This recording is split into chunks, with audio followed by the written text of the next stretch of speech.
et voilà.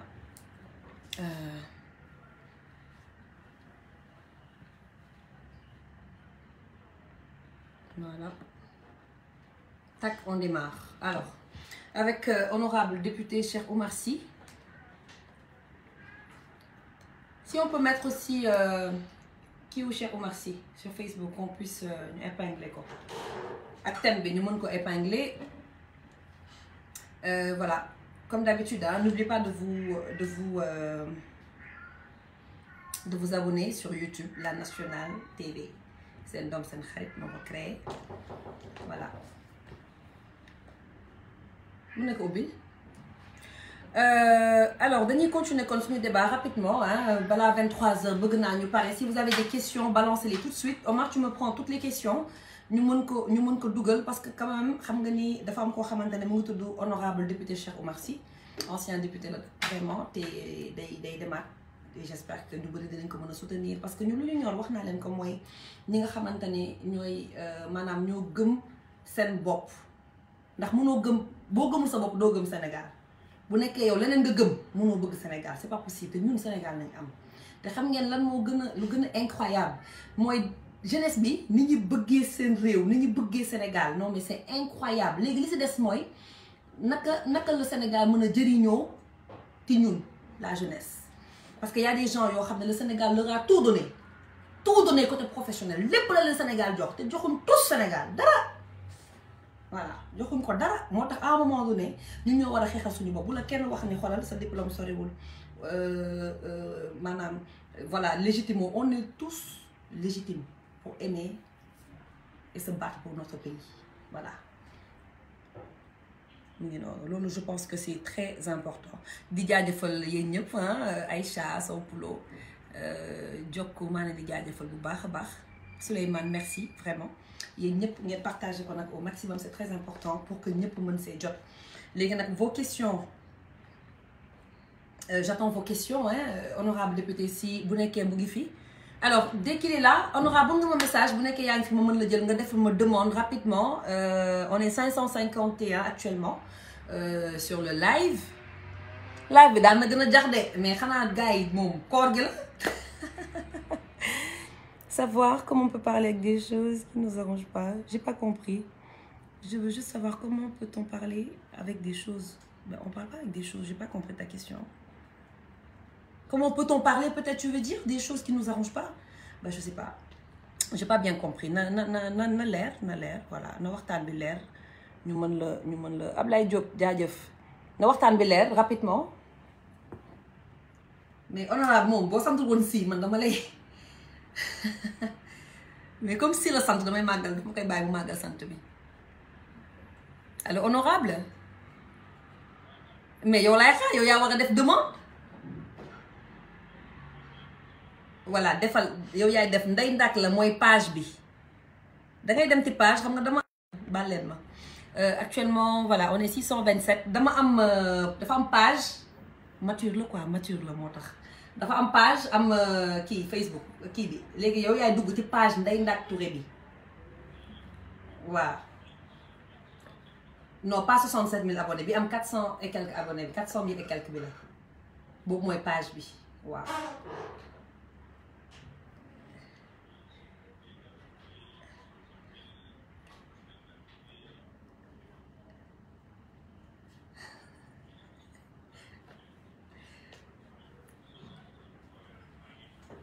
gis nga ma honorable maa ngi lay reetaan de gis nga ma ne yaa may gis maa ngi lay jëw de ma ne ko honorable mature la 2 minutes je termine j'arrive léegi alors très bien Omar voilà honorable alors autorisé léegi def na demande léegi accepté merci honorable mature la quoi xam ngeen da waaye Facebook xale honorable ma ne ko Facebook xale xam nga man moom ay live moom duñ ma ciy gis lu bëri. non dëgg la mais honorable yow rek yaa war a live léegi mbokk yeeg xarit yi xam ngeen ni nag man vraiment duma leen woo ci lu dul fulla ak fayda ak lu dul sujet yoo xamante ni mooy jëmale réew mi kanam parce que wax bi lu mu bari rek na nekk wax yu am solo na nekk vraiment ay idées yu constructives yoo xamante ni ku ko déglu rek boo ñëwee di nga xam ne yow am na lenn loo jëlee ci live bi. léegi nag honorable député Cheikh Oumar Sy waxoon naa leen ko nekk na koo xamante ni daan na taxawal askan wi di def liggéey bu am solo ba bu mu fa jógee tamit ci assemblée fu mu jaar rek nit ñi respecté ko te honorable député tamit day xeex ci li nga xamante ne mooy mbirum environnement. voilà Capels daan na ci xeex ci mbirum environnement ci bradage du littoral parce que dafa am slogan boo xam ne moom moo ko daan wax mooy nee na tey supposons par exemple président Macky Sall pare mandaawam lan moo tax muy war a ñibbi te war a mën a doxantu ci corniche bi nit ñi dajeeg moom ñu nuyonteeg moom jël moom ay photo après mu dem ñu dem parce que suñu corniche bi tamit ñoo ko moom te bu ñu tabaxee lépp yenn sénégalais yi daanaka waxuma la géej sax nga nekk ci presqu'île te doo gis ndox loolu je pense que vraiment c'est une honte loolu yëpp honorable daan na ko xeex ak yeneen yoo xamante ne je pense que dinañ ci ñëw ci kanam kon dugg leen ci page am ngeen dem abonné c'est très important man su ma taxawee ci kenn wala jàppanteeg nit rek xam leen ni vraiment nekk na koo xamante ne nit ku baax la du ma perdre sama temps te xam naa ne yéen tamit doo leen perdre seen temps honorable ma bàyyi la nga nuyoog ñi ñuy seetaan vraiment xam naa du yàgg sax ndax am naa ay questions yu bëri yoo xam ne bëgg naa la ko laaj. merci beaucoup Ndeye Nak merci aussi vraiment ci ñi ñu suivre ñëpp je vois qu'il y a beaucoup de monde ñu nekk à l'extérieur ak ñi Sénégal ñu ñu suivre te souvent boo ma woowee day fekk ci li nga xam ne tey lu intérêt askan bi la parce que j'ai vu ton engagement ci wàllum environnement gis naa say engagement tamit ci yeneen fànn ci wàllu li nga xam ne tey mooy liberté d'expression manifestation yi fi am yi nga xam ne am na solo mu ñoroon askan bi tamit tu étais présent sur le terrain avec des leaders politiques pour wane sa taxawaay wane sa position malgré le fait que tu es plus dans le monde de la culture mais li nga xam ne ñor na la tey ci dëkk bi nga gis ne laal na askan bi yëpp à maintes reprises tu as fait des lives pour dénoncer pour won exactement askan bi tamit ci ñaax leen ak yee leen ak conscientiser leen par rapport aux enjeux yi nga xam ne tey dëkk bi foofu la ñu war a jëm je pense que loolu foofu la ñu toll tey pour ñu mën a xam exactement fan la ñuy teg suñu tànk y a une crise il y a des crises même que ce soit aujourd'hui dans le secteur de l'éducation que ce soit dans le secteur de la santé la cherté de la vie gis nañu impact tamit guerre bi nga xam ne Ukraine bi ak Russie bi muy commencé am ci Afrique ak jafe-jafe yu mu nar a yokk je pense que waxtaan la yoo xam ne tey journalistes yi war nañ ko approprier parce que tey j'ai vu que ces coups de gueule yëpp da nga doon wax mais pourquoi journalistes yi duñu def débat yi pourquoi journalistes yi duñu jël thématiques yi pourquoi journalistes yi duñu kii et c'est des coups de gueule qui sont normaux parce que c'est des thématiques yoo war a xam tey ne askan bi war nañ ci mën a toog gëstu ci dégg des recherches wala yenn reportages yi nga xam ne tey journalistes yi war nañ ko def malheureusement bon le débat est assez bas des fois et ça ne peut pas nous amener quelque part. Voilà, raison de plus nag ma bëggoon tey am sa avis en tant que déjà sénégalais mais aussi en tant qu'ancien parlementaire tey gis nañ crise bi nga xamante ni moo installé wu ci biir Sénégal ba sage-femme yi décrété quand même une journée sans accouchement vraiment nit ñi di grève société civile bi tamit wàcc pour mën a di ñaawlu li nga xamante ni mooy ñàkk matériel bu système médical ñàkk matériel waaye honorable je pense que loolu à chaque fois ñun Sénégal dañuy dem ak émotion loolu je pense que c'est très bien mais problème bi mooy lu tax à chaque fois ñuy xaar benn drame comme lu xewoon ci car rapide comme lu xewoon ci plutôt bateau le Joola moment boobu xaw ma ndax yaa ngi koy fàttaliku ñu revenir un peu en arrière gisoo woon kenn car rapide kuy lang mais ñu def ko benn 3 mois rek suñu jukko ñëwaat tey accident il faut mu am pour ñu mën a def attention ça veut dire que tout le temps il faut ñun ñu am drame il faut dara dal ñu ñëpp a jugandoo xol yi fee ñu wax ko une semaine ñu fàtte du am benn suivi kon honorable loolu je pense que on a un comportement avant ñuy ñëw ci problème matériel tey naka nga gisee tey suñu comportement bi nga xamante ni ñun noonu nañ mel ba nga xamante ne day répercuté wu tamit ci système bi. waaw parce que xam nga lu tax parce que généralement tous les phénomènes que nous rencontrons tey soxna Astou moo xew. Bon, nous, on s'est battu même sur l'autoroute à péage parce que c'est un décès de Papis Kelongal moo indi loolu au moins ñun suivre nañ combat ba mu jeex ba mu am résultat li nga wax ci bateau le Joola mais kenn topp ko ba mu jeex tey aujourd'hui jusqu'à présent les victimes kenn gisul benn enquête bu wone carrément les responsabilités au contraire l'État a tout fait y compris temps yooyu le président Abdoulaye Wade pour que dossier bi ñu mën ko nëbb te xam nga tey dëkk bu amul sanction lépp luy sanction c'est pour rectifier un tir. Une démocratie qui se respecte qui marche qui fonctionne sur des principes sanction moo koy téye xam nga tey yow bu la yàlla neewee ne tey boo julliwul doo dem àjjana c'est une sanction ça veut dire que pour nga dem àjjana il faut nga julli il faut nga respecter un certain nombre c'est une sanction qu'on met devant toi lii boo ko deful lii moo lay dal. Malheureusement ñun Sénégalais yi dañu mujjee caaxaane yenn yoo xam ne c'est un bien c'est notre socle bi nga ñu war a protéger mooy dañu war a sanctionner les fautifs du leen sanctionner parce que ay affaire de soxor la wala affaire yooyu mais da nga koy sanctionner pour ñeneen ëllëg bu ñu def pire que ça. Malheureusement on n'a pas sanctionné depuis le bateau le Joola li nga wax on a fait juste 2-3 semaines de comportement jikko yi dellu si waat ñu bàyyi noonu muy dem on a vu beaucoup d'accidents survenir dara amu fi mais avant foofu l'usine qui avait explosé avec les histoires de phosphate là je sais pas si tu te rappelles mooy Sonacos. Bien sûr. Mais alors ban sanction lañ ci jël. Donc mais dëkk yoo gis bu ne bu ñu defee dara ñu sanctionné moi mais xam nga lan mooy base tey dëkk buy dox mooy l'éducation. mais avant base wax nga waxu sanction honorable fan nañ doon ñëw sànq on en a parlé mais sanction yooyu def nañ ko bu ñu sanctionné gis nga nit la grève bi ñëw comme si par exemple li xew en fait yàlla moo ko dogal nekkul seen faute dañoo manqué matériel bu ñu sanctionné moo indi grève bi yëpp parce que c'est comme si ñoom dañoo gis ni la population dañ leen pointé du doigt dañ leen bëgg maanaam joxuñ leen seen cër ñoom loolu nañ wax. waaw mais moom laa lay wax xam nga tey dëkk bu amul règle bu normal parce que man déjà la première personne qui devait aller au niveau de l'hôpital c'est pas envoyer une délégation c'est le ministre lui-même qui devait se déplacer parce qu'il y a eu une mort de personne dañ ko jox ministère lëmm pour ñu assurer wuñ ne benn sénégalais du dee si mënul tere nag sénégalais yi du dee mais au moins c'est à lui de se déplacer il a fallu beaucoup de tollé pour que le ministre fasse une conférence de presse pour qu'on voit une délégation et pour qu'on trouve des boucs émissaires parce que ñoom dañu ne ñun ay boucs émissaires lañu parce qu'ils nous ont pas mis dans les meilleures conditions de travail. Tout à fait. Dem nañu on a vu aussi que malgré ça l'hôpital est dégradé donc day am ay facteurs yu bari yoo xam ne tey mën nañ ko jël teg ko ci table ne la ñii dañu bëgg a jël comme bouc émissaire mais ça revient à la source ñii dañ leen jox liggéey. On travaille public avec les biens publics de leen fay. Aujourd'hui, qu'est-ce qui empêcherait le ministre de se déplacer, de faire lui-même l'évaluation sur place parce que tey coow li indi na problème. Que ce soit là-bas, que ce soit dans les hôpitaux, que ce soit dans les services publics, que ce soit foo jëm dans un service de l'État wala li nga xam ne moom la ñuy fay suñu askan pour ñu mën a am lu ñu bëgg ci suñu réew foo fay dem dafay mel ni yow da ngay saraxu pour ñu defal le service. Da ngay dugg ci yenn structure de santé yi. ngay wax ak nit mu dugal écouteur ci biir ay noppam. ay sage-femme wala ay infirmier. ñu romb la bu ñu lay wax dañuy mel ni ay xale yu ndaw lañ lay waxaat. demoon toog fële xaar. Il y a pas vraiment un accueil digne par rapport aux Sénégalais services publics bi ñu leen jox pour ne fii il faut ñam.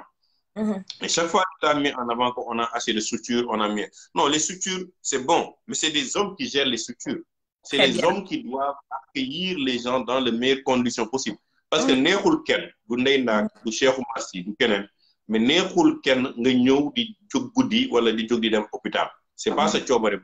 que tu es dans une situation extrêmement difficile pour nga dem keroog maa ngi doon waxtaan ak sa benn cousine mais elle m'a expliqué man Cheikh Oumar je suis allé j'étais en état de grossesse avancée. ma am ay douleurs ma dem ci SAMU bi pour ñu xool ma. Mais 3 dames étaient assises ñoom ñëpp ñu ngi def seen téléphone def seen écouteur mu ne il a fallu que je ma yuuxu kenn ki ne ma yógal ci table bi mais ni ma yéegee ci table bi noonu la jàpp loxoom sol gant dugal ko samay kii. mais léegi bi nga ñëwee tout de suite avant nga doon dugg ci live bi loolu laa doon wax mooy niñ lay seetee sax dafa yeggu ma ca mais niñ lay seetee sax dafa brusque. mu ne ma Cheikh Oumar j'étais sidéré dama ko yuuxu ba mu génn ma ne ko mais yow tu ne ça ne va pas dans ta tête. mu ne au même moment à côté je vois que bàyyi nañu benn ndaw si benn perfusion bi dem ba na ba jeex ba deret bi di sotti mu ne man mi nga xam ne maa ngi en état de grossesse avancé maa ngi sama minute maa dem fëgg leen ne leen mais kii léegi mu dee parce que deretam mu ngi tuur. C'est dommage. Donc là c'est des questions de comportement personnel. Ah oui. Comportement personnel bu la wóoree ne yow liggéey bi ngay def neexatul te boo koy def da nga koy def avec un cœur boo xam ne pour mieux faire souffrir des gens qui souffrent déjà d'une maladie. Il y a plus de passion. Parce que le travail qu'on fait, il faut le faire avec passion. Avec amour, il y a beaucoup. C'est ça. il y a beaucoup de docteurs qui font le travail normalement, il y a beaucoup de sages-femmes, il y a beaucoup de professeurs, il y a beaucoup de qui. Mais bu nekkee yow dem na ba nga xam ne booy dugg ci structure de santé yow da ngay tiit ci sa bopp. yaa ngay feebar mais da ngay tiit parce que booy jóg sa kër sax ñu ne da ngay dem hôpital da ngay tiit y a un problème. Mais l'État a mis beaucoup d'argent dans les structures de santé. Notre budget est passé de 2500 milliards en 2012 à 5000 milliards. Mais léegi d'accord honorable lii moo tax ma bëggoon askan bi quand même déglu la parce que ay chiffres ngay joxe mais léegi xaalis boobu fu mu jaar si l'État a mis tout ça et que hôpital boo dem lu bëri du fa am matériel du fa am dafay maanaam accueil sax mooy benn nit sax bu war a toog def liggéeyam correctement accueil sax ku war a toog ubbi benn bureau nga ñëw laaj ko mu indiqué la daanaka sax du fa am wala boo fa demee tamit ñeneen nga fay fekk ñoo xam ne loolu du seen liggéey ana matériel bi fu mu jaar. moom laa la expliqué yenn saa yi même sax da ngay ne matériel bi est-ce que le matériel est à niveau. parce que lañ leen wax ñun indil nañu fi matériel mais amuñu lii manqué na lii manqué na lële manqué nañ lii l'approvisionnement même de l'hôpital day am ay problème yooyu c'est quoi c'est un problème de suivi c'est un problème de process li américain di wax de process c'est-à-dire que yow dina la wóor à un instant te hôpital bi lii la soxla comme matériel boo jëlee benn Cheikh Omar jox ko mu dem jënd la ay matériels yoo xam ne da nga ko def pour marché rek pour jox ko xaalis mu dem jëndi ay matériels chinois mu dawal quelque temps après mu panne ñun la hôpital bi scanner bi panne hôpital bi lii amatu fa lii la structure c'est un bâtiment c'est pas le bâtiment qui tient les personnes c'est les gens qui le gèrent qui donnent vie à ces bâtiments-là c'est le comportement c'est le directeur de la structure qui veille à ce que l'approvisionnement se fasse normalement c'est le directeur de cette structure qui veille à ce que son personnel soit dans de bonnes conditions mais xam nga facteur bi am tamit solo mooy lan c'est les grèves cycliques tey secteur de santé 1-2 mu grève yëngal gësam naka la structure de santé war a mën a tuddee seen bopp yëngal gësam mais léegi honorable loolu moom je suis parfaitement d'accord mais li ma bëgg a wax mooy est-ce que ñoom tamit amuñ droit grève ça veut dire que yëngal gësam gaa quand même dafa téere ci xumbalis daal ngéwélisme waaw kuy faj naan yëngal gësam loolu moom vraiment man loolu c'est même pas sérieux mais ñoom tamit imagine nga war a faj nit benn médecin war a gérer 50 personnes benn sage-femme war a gérer 50 personnes mais honorable nag nañ waxante dëgg moom laa lay expliquer xam nga tey moo tax je suis pas d'accord dans les sanctions je suis pas d'accord dans les sanctions émotives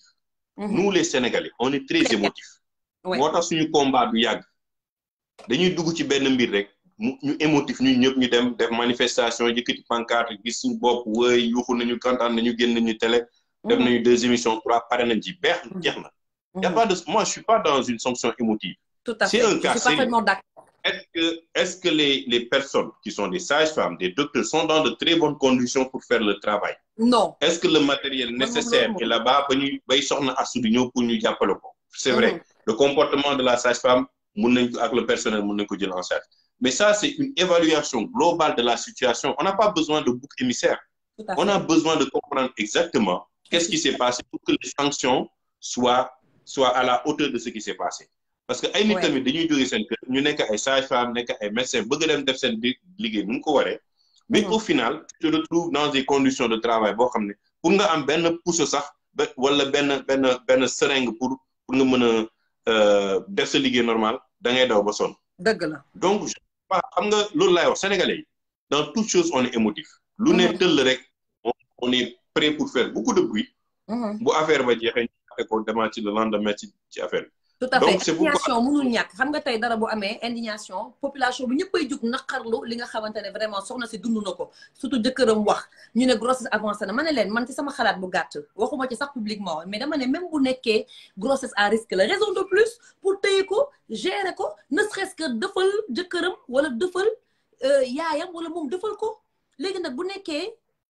mënuñ ko woon gérer parce que dafa am problème mu matériel est-ce que yaakaaroon ni sanction bi waru woon mën a yem ci directeur bi waroon na gën a mën a kawe parce que tamit je le rappelle que Diouf Sarr que je respecte beaucoup hein sincèrement boo waxatee ñu naan man faruma man Sénégal laa faral mais tey aujourd'hui bu doon yeneen dëkk ministre bi est-ce qu'il allait s'en sortir comme ça benn sachant que nag je le respecte il a fait un travail remarquable durant Covid bi daal ni mu ko géré il a reçu beaucoup de félicitations et cetera dañu on va pas cracher là-dessus mais tey ci géré bi Diouf Sarr il a perdu Dakar il a perdu Yoff est-ce que yaakaaroon ni fallait que mu am lu mu sexalee askan wi moo tax mu jël réaction boobu parce qu'il n'est même pas parti dafa yónnee délégation te man j'estime que lu dal sénégalais bu ndaw sax kilifa gi nga xam ne yow lañ dénk wàllu boobu yaa war a jukk nga dem parce que le président aujourd'hui ne peut pas se lever et aller partout sachant qu'il a des ministres. Ouais, mais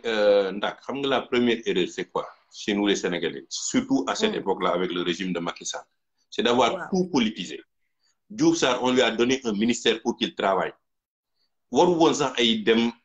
ville de Dakar, ay commune de Dakar. Moi, j'ai toujours été contre ces ministres maires. Ça, c'est impensable. Ça ne fait pas avancer un pays. Tu ne peux pas avoir dans une direction, par exemple, que tu prennes la direction du ministère de l'urbanisme, tu as le ministre de l'urbanisme, il est maire de sa commune, tu as le ministre, celle qui est en charge du logement, elle est ministre dans sa commune, mais personne ne va travailler. Un ministre, c'est pour servir les populations et les servir dans les meilleures conditions possibles. Donc, yo, mouno ñëw né da nga nek ministre en une charge un ministère stratégique comme ministère de la santé. Nga bayyi ce ministère bi ngay daw ci àll bi da ngay bëgg nek maire de Dakar ba légui ay tolof di am ci secteur de la santé. Ça c'est un problème.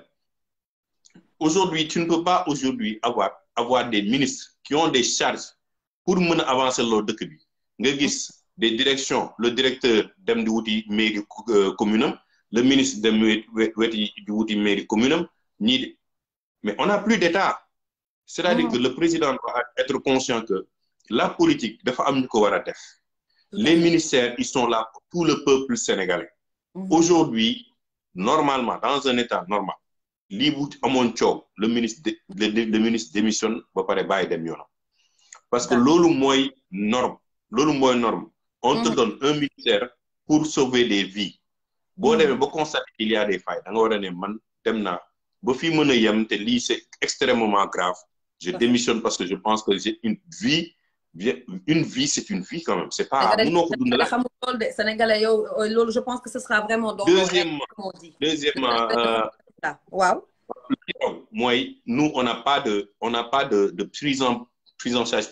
psychologique des familles qui ont subir li soxna à se subir. Lan lañu xam au Sénégal dara dal na nit ñu dem muti ay enveloppe jox ko pour ñun def nañu geste bu kawé moy ñew fekk famille bi tok ñu dajale leen ñew na voilà le ministre indil na leen enveloppe 5 millions pour ñun def nañu lu reuy di leen defal yalla ko yalla yërem jeex na waji déna faté nañu on passe à autre chose. C'est très mauvais parce qu'il n'y a pas de sanction. Et la famille, elle est mal prise en charge. L'impact psychologique est là, mais surtout les sanctions qu'on devait prendre au niveau des structures de l'État, qui par rapport à l'Union règle les problèmes, mais définitivement, on ne l'a pas fait. Le secteur de l'éducation aujourd'hui est un secteur complètement en crise. C'est l'eau dissocié avec le secteur de la santé. Parce que ni di dem ci santé dañuy jàngi ba pare duñu xëy rek dem santé dañ leen di jàngal fan lañ leen di jàngale ci système éducatif bi et le système éducatif est en faille. Donc il faut qu'on aille à la base ñu régler waa suñu système éducatif pour man li ma gëm mooy sénégalais yi à 16 ans war nañu am seen bac à 18 ans 20 ans seen jàng pare nañu spécialisé wu. On perd du temps vraiment ci système éducatif boo xamante ne je le rappelle dafa yàggoon parce que en Europe da ngay gis xale boo xam ne 14 ans 15 ans 16 ans ñu am seen bac mais ñun da ngay système bi dafa metti jàng bi metti déjà te duñu jàngal sax maanaam da nga gis sénégalais boo xamante ne honorable chaque jour ma daan koo wax mooy liñ lay jàngale yow ak sa bopp duñ la jàngal sa dëkk bopp bu baax duñ la jàngal Afrique bu baax tout le temps li nga xamante ne mooy dëkku jàmbur yi nañu jàngal naan sax baaxul mais est-ce que tamit loolu war na mën a tax ñu xam ñooy ñan honorable dégguñu ñenn ñi dégguñu tubaab dégguñu français dégguñu olof. mais nag tu sais man lan lay reetaan souvent ci dama leen yërëm te à chaque fois je le dis tu peux pas avoir des étudiants tu dis qu'ils doivent être la crème de ce Sénégal là ñu war leen bàyyi ñuy jàngi ay yenn fascicules yoo xam ne en 1960 seen parents yi ñu ko doon jàng alors que l'internet existe le téléphone portable tey lii ñuy def man ak yow des années dernières on ne pouvait pas le faire c'est que la technologie a avancé pourquoi tu veux faire en sorte que l'étudiant ay apprendre des fascicules yoo xam ne bu ko tapé en une seconde mu am les réponses au niveau de l'internet doo ko dindil loolu moom mu avancé ak jamono doo ko may moom mu rattraper le retard bi nga am c'est-à-dire que nous on fait tout pour sanctionner nos étudiants pour yàggal leen fa bi boo gisee étudiant bi génn à 25 ans 26 ans 27 ans il n'a même pas de matière carrément pour être bon pour sa société. Et donc c'est un handicap. Tout à fait. Non moo tax ma ne tey suñu système éducatif dañu war a fexe ba ñu l'élève à 16 ans mun na jàng diineem mën na génn à l'école mu am bakam à 20 ans il a son master il est peinard il commence à se spécialiser dans la vie 75% dañ leen yóbbu formation professionnelle la ca des ñu mën leen def une bonne élite pour ñu mën a toppatoo suñu société noonu lay Allemagne di def noonu lay Corée du Sud di def noonu lay yeneen dëkk développé def pourquoi parce que ci base bi ngay fonder sa société ci base bi ngay defaree sa structure de base mais bu ñu demee ba sage-femme yi génn te amuñu formation bu mat ba pare fu ñu leen yóbbu ba pare amul matériel bu mat amuñu accompagnement bu mat ku nekk di casse pour ay salaire ñuy yokk ku nekk di casse pour ñu yokk leen ay ñu li ñuy jëlee seen kër ku nekk di casse pour des trucs sociaux finalement le travail ne va pas être fait. Mais je pense que li nga wax yëpp man dama ci d'accord parce que aujourd'hui on ne peut pas parler du système sans pour parler de l'éducation def nga fa benn parenthèse bu am solo léegi mooy li ma la mën a wax tey système bi ku ko doon wax rek fépp la am problème tey am na ku ko wax sànq boo duggoon tamit dem ci bureau yi nga war a liggéenti ni ñuy liggéentee këyit sax dafa yàgg honorable ça veut dire que ñun bu ñu juddoo ba tey ni ngay renwee dem outil te duñ ko digitaliser loolu je pense que nekk na benn perte temps boo xamante ne ñun war nañ ko mën a dépasser mais tey honorable tey mënoo xëy tamit nga jàng ak ni école méttee ni am diplôme mu hôpital méttee honorable système bi dugal ay milliards dans la santé te ñoom tamit duñ ci gis seen bopp man xam nga tey man mës naa sax nekk victime man li may wax mooy nit da nga war a am laa biir surtout ngay liggéey yenn liggéey boo ko mënul mais va-t'en mais problème bi mooy tamit honorable liggéey boo xamante ne dafa metti ñun par exemple daa mel ni ñun ñuy liggéey télévision production El Hadj Ndiaye tey woo ñu par exemple joxuñu caméra bu baax joxuñu lumière bu baax man sama lumière bu xawee lëndëm wala son bi am problème rek ba internet commencé naan problème mu son man damay énervé parce que dama naan waroo liggéeyloo nit ba pare matériel adéquat ba nekku fa xaw ma ndax yaa ngi comprendre fi may waxee tey jaaykatu journaux bi sax boo koy liggéeyloo am na le strict minimum boo xamante ne war na ko am hôpital tamit quel que soit alpha quel que soit yenn sage-femme parce que c'est pas tout le monde médecin yi c'est pas tout le monde bien vrai que ñoom ñëpp léegi dañoo bàyyi seen hôpitaux jël seen xaalis ubbi ay cabinet xam nga da ngay rang hôpital bay bëgg a dee rang bi sax du yoon war nañ mën a digitaliser ku nekk nga jël sa rendez-vous comme en France comment ça se passe aujourd'hui on ne peut pas situer une certaine responsabilité am na ñu ñuy sanctionner te man je pense que loolu c'est normal mais honorable tey qu'est-ce qu'il y a lieu de faire milliards yooyu kenn mënu la wax que fan la jaar man c'est ça mon problème parce que tamit aujourd'hui naan sage-femme yi dañoo réew sage-femme yi ñu ngi def lii dañuy reye d'accord ma ci seen doxalin sage-femme yi vraiment waaye nag seen ñaxtu ñoom yàgg nañ ko dégg yàgg nañ dégg hôpitaux yaa ngi grève te lii amul xaw ma ndax vous me suivez ou pas parce que liggéey quand même état da leen war a jox matériel jox leen ambulance defar tali yi ba nga xamante ne ñi nekk dans des zones reculées bu ñuy ñëw sax pour accoucher vraiment honorable bu ñu sonn tamit. waaw mais loolu laa lay expliquer xam nga tey yaa ngi laaj ci investissement état mënuñu nee ne état bi investirul dans les hôpitaux on a vu le président aller ici dans les régions faire l'inauguration des hôpitaux mais hôpitaux yooyu boo demee tey ñi ci ëpp fonctionné wul parce que le matériel le personnel n'est pas là-bas ñaata hôpitaux mais c'est l'état parce que xam nga je dis toujours que gis nga les actes politiques bu nekkee tu fais de la politique politicienne les actes politiques te rattrapent toujours tey boo demee inaugurer dara loo xam ne matagul ba askan bi gis ko mais dañ lay mere parce que boo xasee bu infrastructure c'est pour que mu nekk lu fonctionnel pour que cette structure là soit fonctionnelle et donc nous on est habitué à poser des actes politiques pour wane ne Sénégalais ñun def nañu dara on a construit des hôpitaux on a fait ça mais tu construis des ressources humaines c'est les ressources humaines qui tiennent un pays dogguma la am na koo xamante ne c'est important parce que nee nañu ti lañ bokk il m'envoie des messages envoie-moi les commentaires sur le téléphone alors Guité nee na Sénégal formation malheureusement il faut bindi tamit muy oyof nee na formation bon malheureusement Oumou Guissé bon les skills de développement surtout dans les universités et écoles secondaires l'entrepreneuriat le leadership des aptitudes sociales au lieu de se focaliser sur ces théories enfin le système éducatif est à revoir voilà loolu je pense que wax nañ ko malheureusement le message est parti yónnee leen ma ko honorable mën ko répondre c'est vrai que ci ngeen bokk questionnaire yi waaw yónnee leen ma ko le temps honorable Daniel dina mën a répondre à toutes vos questions Omar merci de m'aider tu m'envoies tout par message capture et puis ma balancer ko waaw honorable jéggal ma mais il a parfaitement raison j'ai lu son commentaire aujourd'hui il faut revoir le skills mooy ñu xool nit ñi parce que tey aujourd'hui tu sais li nga doon wax ci sage-femme bi gis nga lépp carrière bu nekk dafay am un suivi dafay am un renforcement de capacité doo ne sage-femme bi ba nga duggee tu es devenu sage-femme bàyyi ko mu nekk 30 ans sage-femme rek moom itamit day dem ba lu bëri du day manqué ci moom tu dois faire une carrière am da nga ko war a suivre permettre que moom mu gën a développer ay aptitudes am renforcer ay capacités am moo tax ñuy da ngay gis ay hôpitaux yu bëri yenn saa des cycles de formation des mises à niveau tout yëpp parce que c'est ça qui te permet aussi, tu te sens dans le bain, quand je m'améliore, j'améliore mon travail, j'améliore des conditions de travail. Mais il y a ça, il faut être pendant 10 ans d'avancement. Mais il faut que tu taille.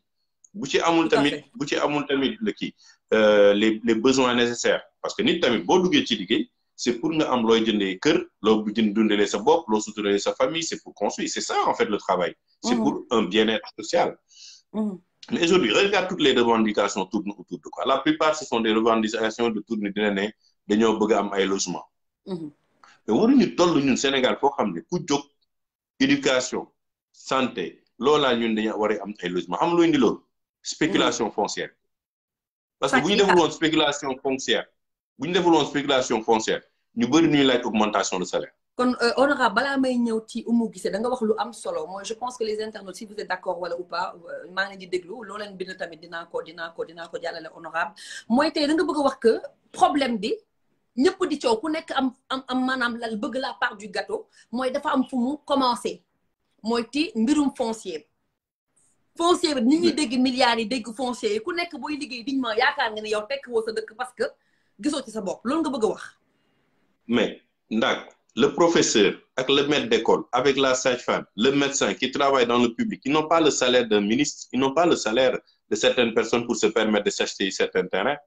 Donc, ils ont revendiquer parce qu'ils sont aussi, ils font partie du peuple. Ils ont droit à un droit. Qui ont un salaire qui ne peut pas leur permettre d'avoir des villas de 200 millions, de 500 millions, de 3 milliards, de 2 milliards. C'est compliqué aussi. Aujourd'hui, tu ne peux pas avoir un ministre normalement qui doit avoir une maison simple comme tout le monde, se taper certaines villas à des centaines de milliards, alors que le médecin qui se tue, la sage-femme qui se tue dans le secteur public, alors que tous ceux qui travaillent dans le secteur public ont du mal à avoir un 100 mètres carrés. Aujourd'hui, un mètre carré, bon arrête là le fils, le terrain, le 300 mètres carrés te revient à 22 millions. Ban sage-femme wala ban infirmier wala ban kii moo la mën a liggéeyal loo xam ne tey dina ko may mu jënd un terrain à 22 millions de cinq amul parce que leur capacité financière amul donc toutes les revendications que tu vois là ça tourne autour du foncier. Ça c'est le danger qu'on a mis dans le pays, c'est-à-dire qu'aujourd'hui tant qu'on n'a pas réglé ce problème de foncier ku nekk ci ñun am na droit revendiquer ne dama bëgg a am sama suuf parce que man tamit corporation bi laa bëgg li ñu war a am suñu suuf alors que suuf waroon na yomb boo xam ne boo xam ne médecin bi ak infirmier bi affaire bu ñu leen ne dañoo bëgg 150 mètres ils l'ont pris à un prix tellement bas bu ñu demee banque bi ñu lebal leen xaalis ñu tabax ils sont en sécurité.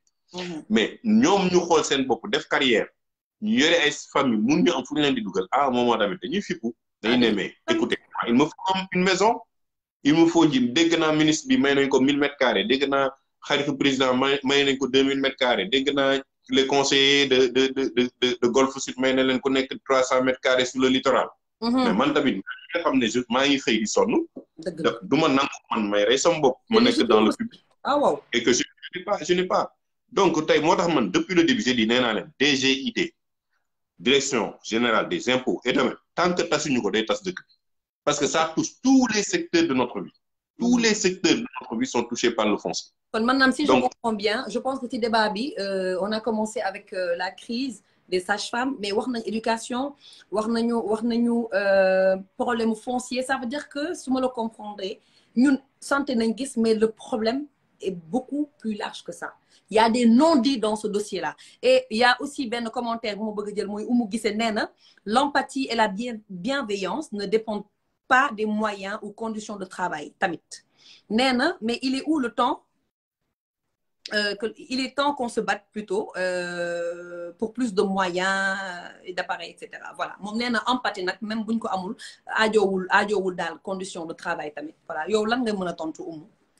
Ouais, mais xam nga empathie c'est quoi? C'est tey ma nekk dans un secteur de travail public surtout privé dañ la koy jàngal di la ko forcer mais public surtout pour que bu malade bu ñëw ak condition bu mu ñëwee nga woon ko ne yow yëg nañu sa douleur mais xam nga booy génn sa kër pendant des années ngay def benn liggéey yow gisoo ci sa avancement ngay gis yeneen yoo xam ne les problèmes de la vie la cherté de la vie nga gis li nga doon joxe da nga doon joxe avant 1000 francs léegi 4000 francs ngay joxe sa kër pour nit ñi mën dugg yow sa salaire yokkuwul tu arrives au niveau de ci sa lieu de travail avec autant de problèmes que la personne qui arrive chez toi. Donc yow empathie bi ñu ci war a am doo ci def toute la mesure parce que tu n'es même pas yow ci sa bopp dans les conditions idoines parce que tu es appris bien léegi yow li ngay def mais da ngay dugg ci yenn bureau yi nga wax ak benn nit nga wóor na lim na tonton mu ngi lay bëgg xëpp problème alors que c'est pas ta faute. Je suis d'accord l'empathie ça doit être dans le secteur de la santé dans l'éducation dans tout ce qui est public bu ñu war a dem ñun dañ ñu war a ubbi mais tu prends da nga wax secteur de santé mais nañ jël suñu mairie boo duggee sax di bëgg def on a l'impression qu'on va dans quelque chose de privé et yow toogal fële xaaral bu maire bi ñëw et yow non demal ba ci kanam et mais il te parle avec un certain ton tu te dis mais dans quelle administration pour wax ko benn moom mooy dañ lay wax bu ñàkk kersa ba nga xam ne yow sa xol day génn waaw mais xamadi bi tey dafa jéggi tayoo xamadi bi tey je m'excuse nag mais c'est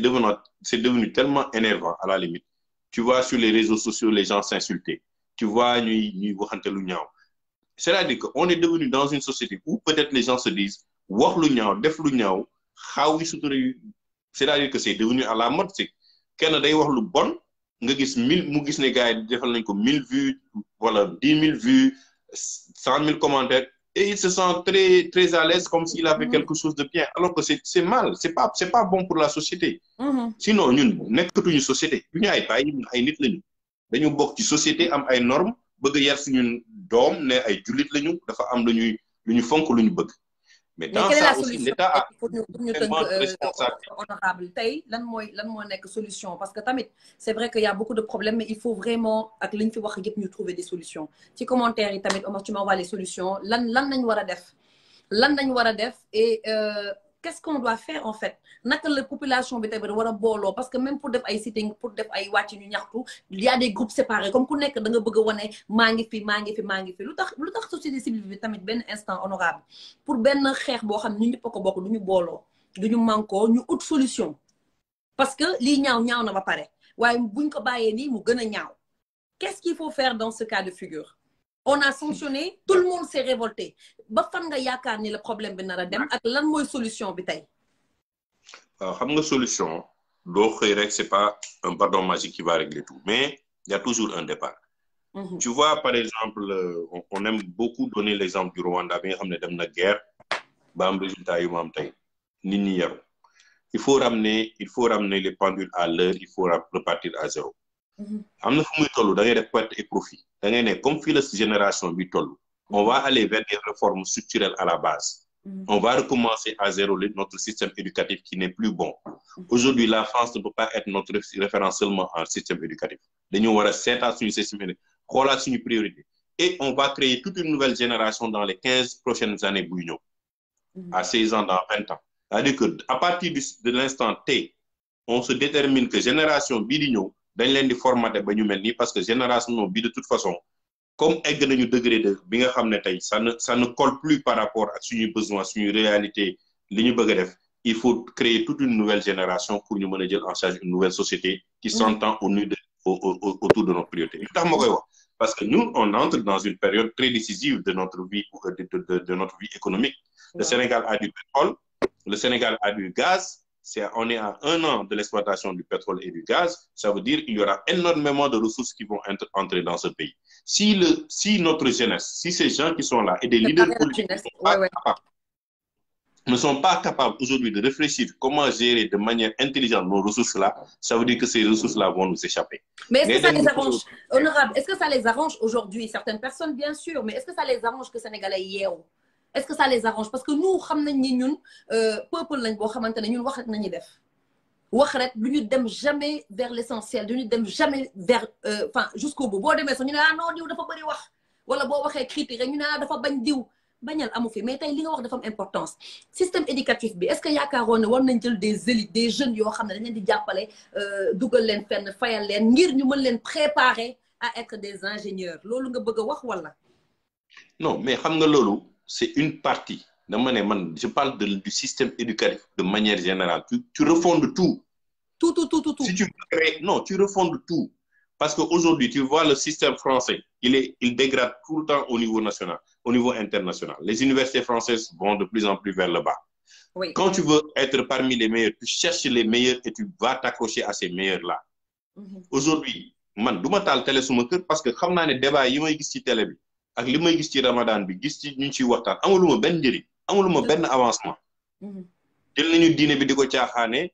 lu nekk dëkk mënoon jël lu nekk na da nga koy caaxaane parce que après ton pays je suis désolé, ça va sauter. Ça n'a pas de sens. Aujourd'hui, est-ce que les leaders politiques, tu les vois débattre sur les enjeux du pays? Ku nekk mu ngi bëgg ma falo. Politique bi dëgg la. Ku nekk mu ngi wut nu muy falo ñii dañuy xëccoo pour nekk assemblée nationale ñii ñu ngi xëccoo pour nekk président de la république ñii ñu ngi xëccoo pour nekk alors que dans un pays on doit avoir au moins un consensus. Gis nga tey mais gis nañu tey Marine Le Pen ak kii débattre nañu sur beaucoup de sujets. Aujourd'hui, on n'a pas un débat sur on a des débats personnels, on a des débats mais on n'a pas des débats structurels pour nous ne fii li ñuy jógee dem fële. Li ñu gis ci plateau yi ñooy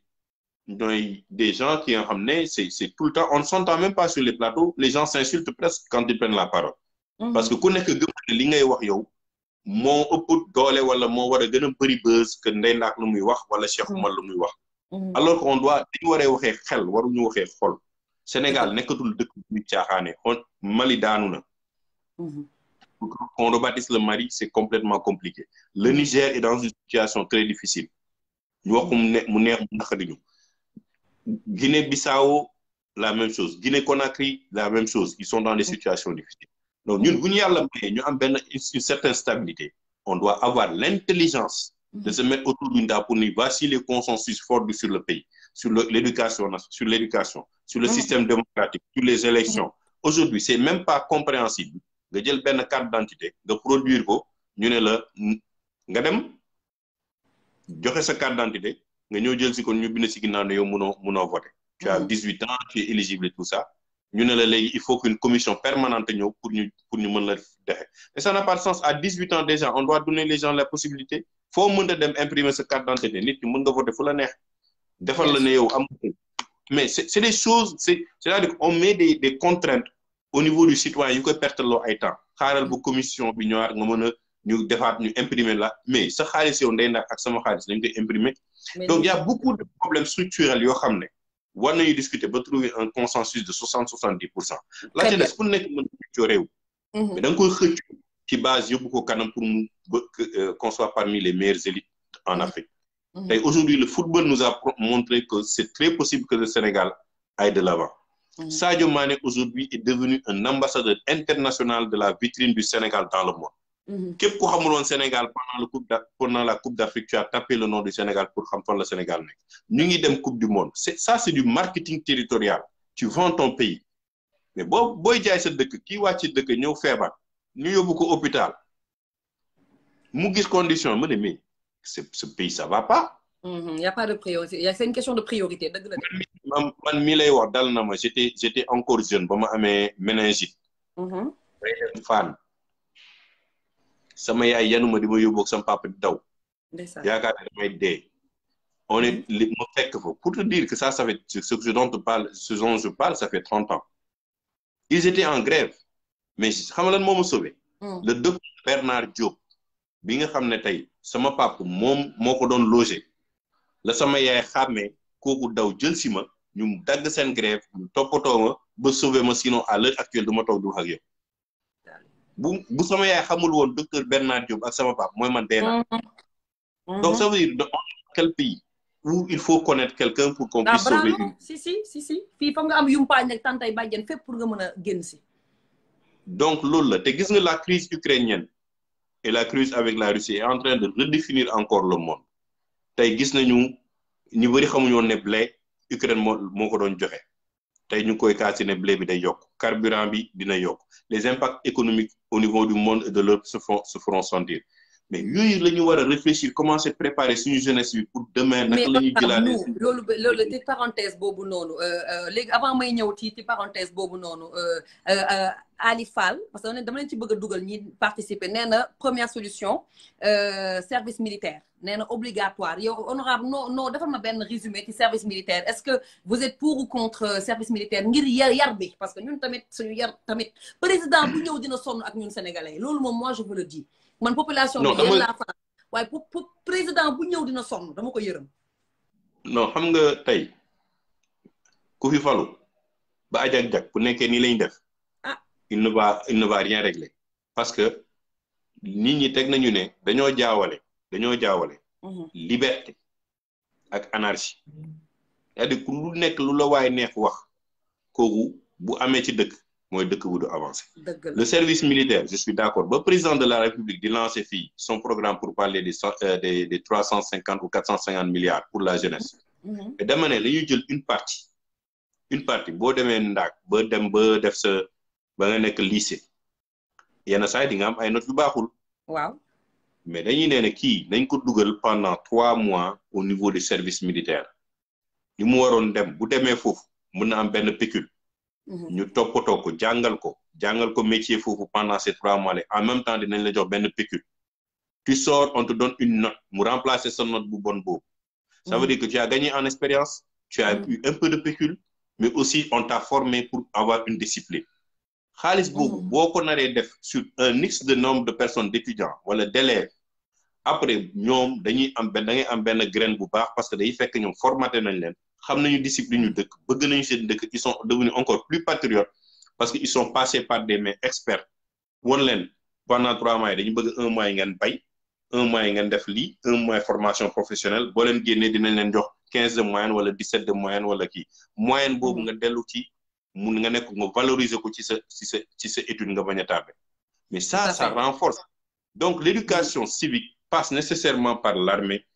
tout le monde c'est pas obligatoire mais montrer qu'il y a des incitations yoo xam ne tey boo fa demee dinañ la jàppale même boo amee yenn niveau yi dinañ la jàppale ci bourse parce que nangu nga dem def benn service militaire. Parfait je suis d'accord léegi nag Arba nee na combien de ministres se soignent au Sénégal man j'irais jusqu'à dire tous ces présidents malades se soignent en France am na hôpital américain bi nekk yi je veux dire hôpital boobu honorable ça veut dire que tous les chefs d'État en général se soignent là-bas milliardaires au Sénégal ñu ci bëri foofu nañuy fajoo tey koo xamante ne yow sa système santé baaxul da nga ko fiy bàyyi dem faju feneen loolu est-ce que tamit loolu noo ko jàngatee. waaw mais xam nga tey ku liggéey xaalisu boppam nekk milliardaire boppam bu la neexee nga faju fu la neex mais yow dañ la jox un service public boobu ci ngay fayeeku ci impôt wu sénégalais bu nekkee dem nga ba yow xam nga ne booy faju da ngay dem à l'extérieur ça veut dire que yow service public boobu da nga war a delloo seen ndombo tànk parce que tu n'as pas pris les mesures idoines yi nga xam ne sénégalais ñoo la jox ba nga nekk ministre pour ne man lépp luy service lu baax dama koy am pour suma askan. dinaa xaru ba li ma nar a dépenser di dem bay France di faju wala États-Unis ma feneen. naa fexe ba sama hôpitaux yi nekk à ce niveau là ma bañ a dem à l'extérieur. parce que aujourd'hui tout est technologie. tout est technologie. c'est la formation c'est la technologie c'est le savoir-faire c'est respecter sa population. la dignité de ta population. tey américains yi amoo xalaatoo ñaar nga def leen yenn affaires yi parce que da ngay ne boo ko defee seen état dina leen défendre. waaye nag ñoom sax li ñuy fay taxe xam nga tey Europe quoi qu'on puisse dire li ñuy fay te ay impôts dans les 70-75% je sais plus xamatuma chiffres yi te ñuy am xaalis ñi Amérique li ñuy fay taxe dafa bari ñun en fait baana beeg bien vrai que nag man je les respecte ñi nga xamante ne tamit voilà mooy comme ni ñu koy waxee bawol yi en fait du sax bawol yi am na tur nu mu tuddati kii honorable dimbale ma informel. secteur secteur informel informel. li muy dugal xaalis ñëpp xam nañ ni bari na mais est-ce que yaakaaroo tamit que voilà secteur informel bi nu mu mel est-ce que waruñ ko mën a redéfiniraat mën ko defaraat ba nga xamante ni tam population bi dinañ ci gis seen bopp parce que comme wax naa ko sànq le Sénégal a presque tout donné à ses fils à ses enfants mais ñu ci bëri honorable lu ñu delloo Sénégal yi leen Sénégal jox. mais xam nga aujourd'hui man. Peut-être qu'on est en train de trouver une solution sur la terminologie du secteur informel. Parce que de plus en plus, tu entends parler d'économie sociale et solidaire. Et je considère que vraiment notre économie est une économie sociale et solidaire. Ce n'est pas une économie informelle. C'est-à-dire que notre modèle économique, bien adapté à l'occidental, n'est pas l'économie normalement sur laquelle on doit se baser. Parce que l'économie informelle, moom en réalité mooy l'économie sociale et solidaire da ngay gis kenn koo xam ne tey benn liggéey lay def mu dundal toute une famille. Effectivement. Mais structuration bi ñu ko jëlee c'est-à-dire structuration bi ñu la bëgg a yóbbu pour yow nga dem inscrire def say formalité administrative def say kii yooyu moom moo am ay jafe-jafe yu bëri yoo xam ne dañ ko war a xoolaat pour faciliter ko pour ñoom ñu mën a bokk ci économie bi mais tu ne peux pas avoir un pays où 90% de ton économie est assise sur soi-disant sur l'économie informelle et que tu puisses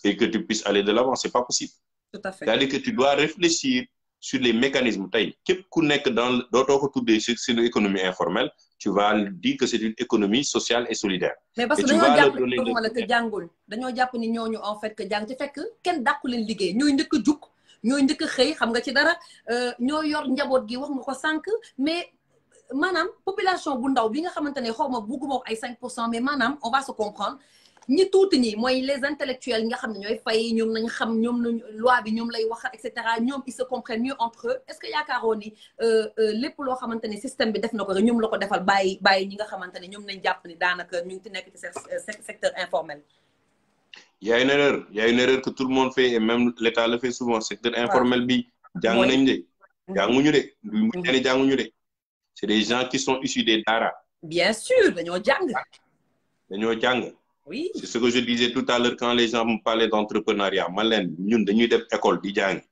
En même temps benn xale bu am 10 ans bokkam bawul wala jàmbur wala papam nekk benn Haalpulaar yore boutique mu jox ko mu gérer boutique bi di jaay. Yow boo paree say 20 ans d'études moom pare na 20 ans muy nekk ci boutique il a construit sa maison. Mais bien sûr yow commencé boo teg benn terrain. moo tax ma ne ñoom li ñu jàng ak li système bi di jàngale bokkul est-ce que yaakaaroon ni war nañ ko mën a adapter ba ñoom tamit ñu gën see gis seen bopp. c'est les ponts moom laa lay wax c'est les ponts de jonction sur lesquels on doit travailler et ne pas nous focaliser sur les structures yi nga xam ne tey moom moo fondé l'économie occidentale. ñoom ci seen réalité lañ ko fondé. ñoom ci seen mais économie da nga koy fondé ci sa culture. ci sa génération ci li nga xam ne sa bëpp noo la koy dundee. nga mën ko structurer. ba nga xam ne ku nekk dina fay impôt du ko sentir ku nekk dina def li ko war. boo ko bëggee jël imposer leen benn modèle boo xam ne tey c'est un modèle qu'on a importé mais finalement tout le monde paye l'impôt de toute façon parce que nous on fait l'impôt indirect donc tout le monde paye l'impôt. mooy juuti quoi l'impôt formel boo ko jëlee formellement ni ñu ko bëgg a defee tu auras peut-être 500 000 personnes qui payent pour tout le monde. Ça veut dire qu'aujourd'hui il y a beaucoup de paramètres à prendre en charge pour réfléchir sur le développement de notre pays. Mais et puis, on a une opportunité. Je reviens sur le pétrole et le gaz. Nit yàlla du la indil ba si sa buntu kër ndox fekk yaa ngi mar nga jël bouteille bi tulli ko. waaye honorable dëgg la gis nañ fi Sabodala population bi mosu see gis boppam ñoo gën a sonn ñëpp or bi nii lay doon def xale yi. man dem naa ba Sabodala même dans le système éducatif lan moo tax du ñu jël xale yi. ñuy vacances di génn comme ça se fait un peu partout à l'étranger xale yi di def ay vacances scolaires dem Sabodala xam nu muy demee am ay vacances scolaires ñuy bay ay vacances scolaires ñu yóbbu leen ba ca àll ba ñu xam seen suufu maam. waaw moom la xam nga man dem naa Sabodala j'ai fait un peu tout le tour du Sénégal à propos de ces questions minières là. bay Sabodala di ñëw suñu connaissance ak même la société civile sori ci woon tey y a beaucoup d'avancées sur ça tey boo demee Sabodala à un moment nous on était là-bas en tant que député. Avec une délégation parlementaire yàggul man boobu nekkatu moon sax député mais j'ai accompagné une délégation parlementaire mais waa village bi dañoo xam seen ak ak seen yelleef parce que société Sabodala daf leen tabaxaloon ay kër ñoom ñun leen mënalu kër bi bëgguñu ko parce que lii ak lii ñun ci loolu lañu tombé benn xuloo bu metti ñun ba ñu ñëwee foofu ñu dem ci village bi waa village yi presque dàq nañu parce que dañu newoon ne député yi dañu ñëw guddi dem fanaani Sabodala ñu neexal leen ay xaalis ñu ñëw pour convaincre ñu pour ñu nangu dëkk alors que c'était pas vrai ba ñu defee lël ak waa Sabodala dañu ne ñun kër yi ñuy tabaxal bokkul ak suñu culture ñun xamuñu kër yi wax nañ leen ba sonn ne ñun bëgguñu yi parce que ba mu tawee gis nañu ay pans de mur yu daan coow li ne kur ñun en tant que les députés invité la société Sabodala le directeur Azizi invité les jeunes de Sabodala à l'Assemblée nationale fii ñu régler problème bi Sabodala a fini par reculer bàyyi kër yooyu tojaat ko alors qu'ils avaient presque investi 1 milliard pour mën a def li nga xam ne moom moo méngoo ak lii waa village bi def donc il y a une conscience qui se réveille parce que il y a des années derrière ils n'étaient pas conscients de ce qui se trame mais xamuñoo ñaata milliards moo fay génn mais tey population ñu ngi commencé xam seen ak seen yelleef donc il faut conscientiser et continuer de conscientiser les gens par rapport ak ñoom lan la ñu moom ci seen i biir terroir ak naka la ñu war a taxawee pour képp ku ñëw foofu war a jël seen i bien ñu war a ne déedéet lii suñu bien la kon de yi mooy condition yi nga xam ne tu sais au Canada munoo am permis d'exploitation tant que les autochtones yi fa dëkk joxuñu seen quitus fii da ngay toog benn ministère ci biir ministère bi ñëw ne la daggal nañ la bii périmètre boobu y a des villages périmètre boobu y a des communautés communauté yi ñu xëy ñu ne leen nañuy génn parce que état bi jox na leen benn périmètre boo xam ne dañu war a exploiter sur quelle base alors qu'ils ont fait là-bas des générations et des générations et des générations donc c'est des débats de fond yoo xam ne tey même si c'est le même cas avec le pétrole et le gaz à Saint-Louis les pêcheurs sont complètement stressés ils sont psychologiquement atteints par l'arrivée du gaz parce que ils se disent qu'ils perdent leurs ressources moins seen jën yi ñu doon jël mais il faut que l'État se mette devant pour dire voici ce qu'on offre avec la société voici les métiers qu'on va créer tabaxal leen fa ay infrastructures yoo xam ne dinañ fa teg seen i bët pour xam ne Saint-Louis parce que lépp loo ndax xam nga lan moo ci ëpp solo la dignité humaine dëgg la la dignité humaine c'est pas man gëwuma ay démocratie gëwuma ay liberté d'expression yooyu yëpp ay seen flafla mais la dignité humaine mooy man ma mën a xëy dugal sama poche xaalis yore sama bopp te du ma tàllal sama loxo te kenn du ma yar loolu mooy la dignité dans un pays quand chacun a cette dignité humaine là kenn du yab kenn on a d'autres priorités que de ñuy saagante wala ñuy xassante wala ñuy jiinante. loolu je pense que ce sont les esprits faibles. xam nga tey honorable je pense que indi nga lu am solo avant may ñëw ci dernière question bi mooy comme je le dis fii ku nekk koo saaga mën na la tontu mais des fois da ngay jombale sa bopp yenn wax yi. Parce que ñun tamit ay xale lañu on voit tout ce qui se passe sur les réseaux sociaux mais sa priorité lan la est-ce que sa priorité tey mooy nga invité honorable ñi nga xam ne ñooy seetaan mën ci am ay jàngat yu extraordinaire parce que man je le dis Sénégal peut-être bu amoon 10 personnes yu mel ni yow mais honorable dañuy dem parce que xam naa sa engagement te yàqul la dara ak sa diine yàqul la dara ak say conviction ni nga déggee olof nga déggee tubaab déggee ko anglais man xam naa la moo tax ma lay côtoyer bu baax a baax moo tax nag je vous invite à aller sur sa page ngeen xool tey ki ma leen invité kan la ce n'est pas n'importe qui nekk na koo xamante ne vraiment ay kilifa yu bëri dañ koy woo fu kenn yëgul ngir vraiment muy doxal réew mi parce que tey problème mu santé nañuy wax gis ngeen ko dañoo tiire ba dugg ba dem fii ba Sabodala kon ça veut dire que tey thème bi nekk na lu am solo mais priorité daal moom nañu war a xoolaat ñii seen priorité mooy xeexal Sénégal xeexal askan wi ñii seen priorité mooy nag toog ci internet bi def seen lobby di saaga mais loolu amul problème ce sont des âmes vraiment yuy erré quoi yooyu moom honorable je pense que amul solo léegi nag dernière question bi nag honorable mooy ñu waxtaanee enjeu élection législative li tax mu am solo xam nga lan la tey député yi ñëpp a war a virer tey xale yëpp a war a jug booy léegi les gars partagez quand même partagez xam naa na gars yi dem naa fi la tout ça mais partagez envoyez les cœurs là c'est mou je ne vois plus rien wan leen ma que yéen a ngi participer yéen a ngi seetaan léegi li ma bëgg a wax mooy honorable tey enjeu yi élection législative lan la et je rappelle que vraiment da ngay dem pour nekk député te man moom franchement wax naa la ko foo nekkul dama la siy jàppale parce que am na 3-4 personnes yoo xam ne dama leen gëm xam naa ni ñii bu ñu duggee assemblée Sénégal war na mën a am dara war nañ mën a am benn clairvoyance ci système bi ni muy doxalee léegi nag honorable enjeu yi lan la lan mooy enjeu yi Bon,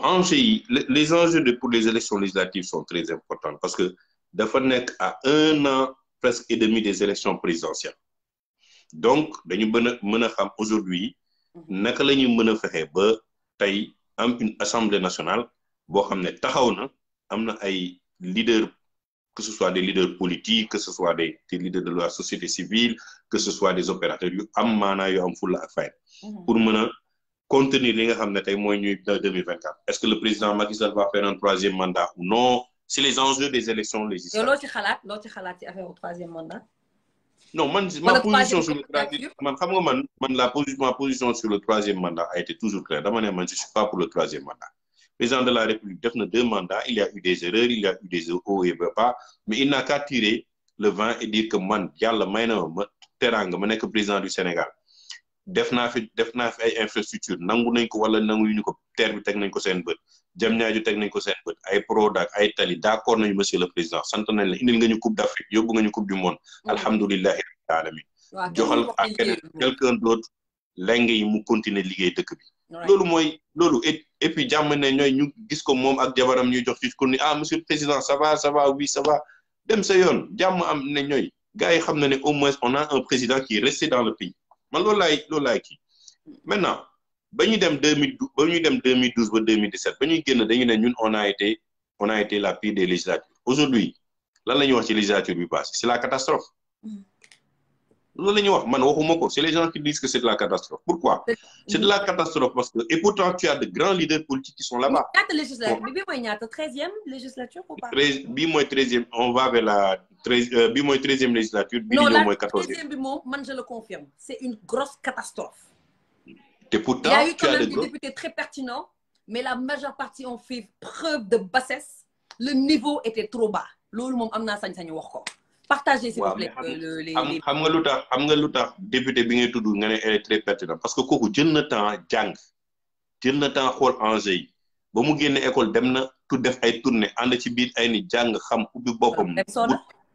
Mais y a des jeunes yoo xam ne dañu bëgg a nekk député pour nekk député alors que dara nekkul seen bopp lan ngay dem di defi assemblée nationale xanaa di xuloo di saaga mais des connaissances on les cherche parce que tu représentes un peuple, tu représentes pas n'importe qui. Mais on a eu de grosses pointures de leaders politiques là-bas, mais ils n'ont pas fait leur fonction parlementaire. Parce qu'une fonction parlementaire, soit tu proposes des lois, soit tu dem ci terrain bi, xol population yi, apporter waat ko au niveau de l'Assemblée nationale, tu fais bouger les lignes. Mais aujourd'hui, les enjeux pour man, c'est de voir un bon groupe de parlementaires. Yo xamné sen bëgguñu dara, c'est-à-dire que du dara ji yóbbu leen, xaalis yóbbu tiituñu mais askan bi moo leen ñor pour ñu dem. Té man li may gën a contre mooy se cacher derrière des causes pour vouloir être député. Député da nga koy nekk da ngay ne man je suis tel damaa bëgg nekk député pour défendre lii ak lii ak lii ak lii parce que je sens que j'ai les compétences et les valeurs. Mais ngay dem di yëkkati ay cause ba cause bi am doole pour yow nga bubboo cause boobu pour ne man léegi dama bëgg dem assemblée nationale. Moi je trouve ça c'est injuste parce que yenn saa yi da nga ciy tooñaale ay nit yoo xam ne bokkuñ loolu. Je trouve que c'est malhonnête. Man bu ma bëggee nekk dara damay ne man Cheikh Oumar Sy je suis de la société civile bu ma dee bëgg politique damay ne je fais de la politique je vais aller faire ça. Sénégalais yi xam ne fii laa jëm. Donc enjeu élection yi mooy il faut avoir des coalitions tey am nañu benn bokk yaakaar c'est bien ñoom ils vont se défendre. On a Yewwi c'est bien une très forte coalition avec de forts leaders qui sont capables de faire de bonnes choses c'est bien. Il faut 2 autres 3 coalitions yoo xam ne tey bu ñu dem assemblée nationale. mu wóor nañu on a un bon groupe de parlementaires. Mais maintenant le problème c'est quoi? On est à 1 an des élections présidentielles de 1 an et demi. Cette assemblée-là peut être très courte parce que bu nekkee président de la République Macky Sall a décidé de ne pas aller aux élections présidentielles de 2024.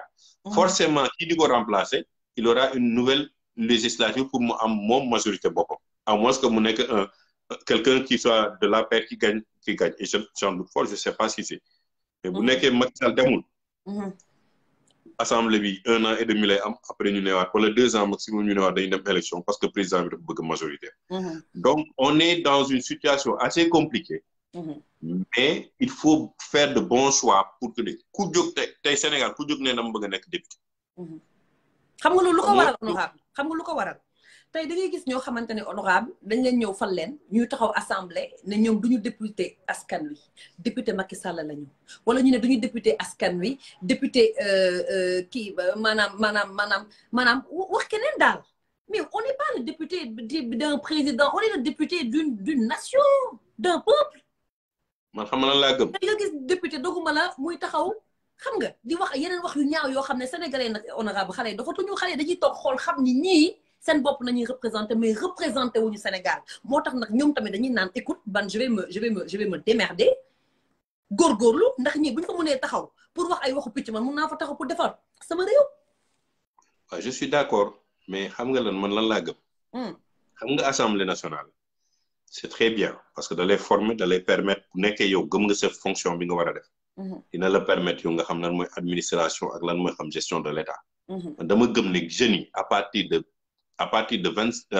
de 18 ans. waaw war nañu mën a dugg assemblée nationale. tu sais que en Allemagne ça existe. bien sûr parce que man dem naa Allemagne.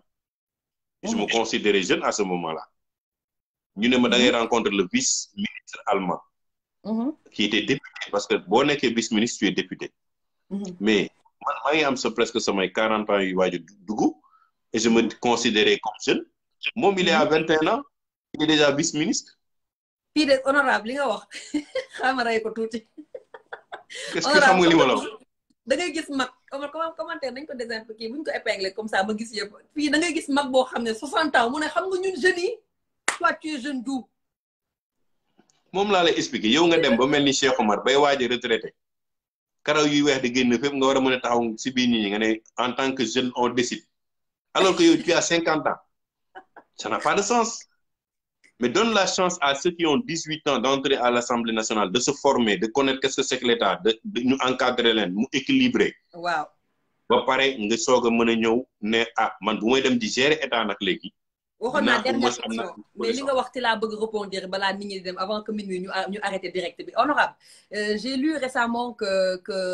yenn policiers dañ leen reconduiraat pour normalement 30 mois. les brigadiers. léegi ça veut dire que xale yi loolu waaw loolu noo ko jàngatee rapidement avant ngay tàggoo léegi xale yi nga xam ne ñoo nar a génn parce que tamit ku xas ba retraité war nga bàyyi xale yi jàll. déjà que xale yi amuñu liggéey noo jàngatee loolu ñi ñu reconduire est-ce que c'est politique parce que man bi ma ko calculer 30 mois c'est presque 3 ans ça veut dire que c'est d'ici 2024 ba 2025 est-ce que amul dara ci ginnaaw.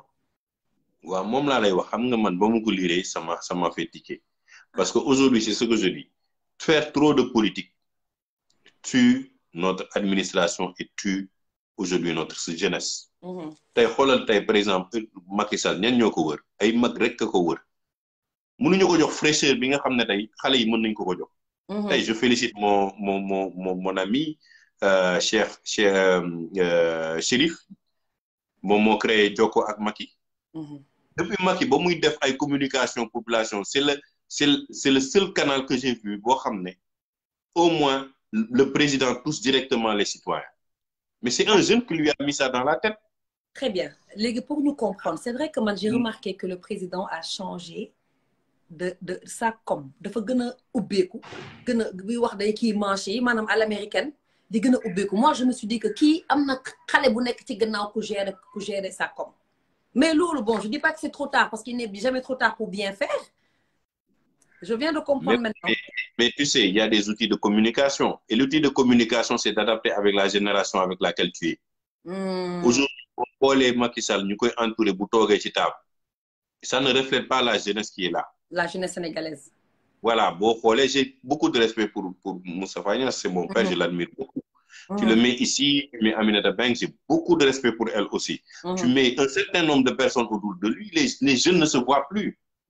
Man, c'est une époque, on l'a donné,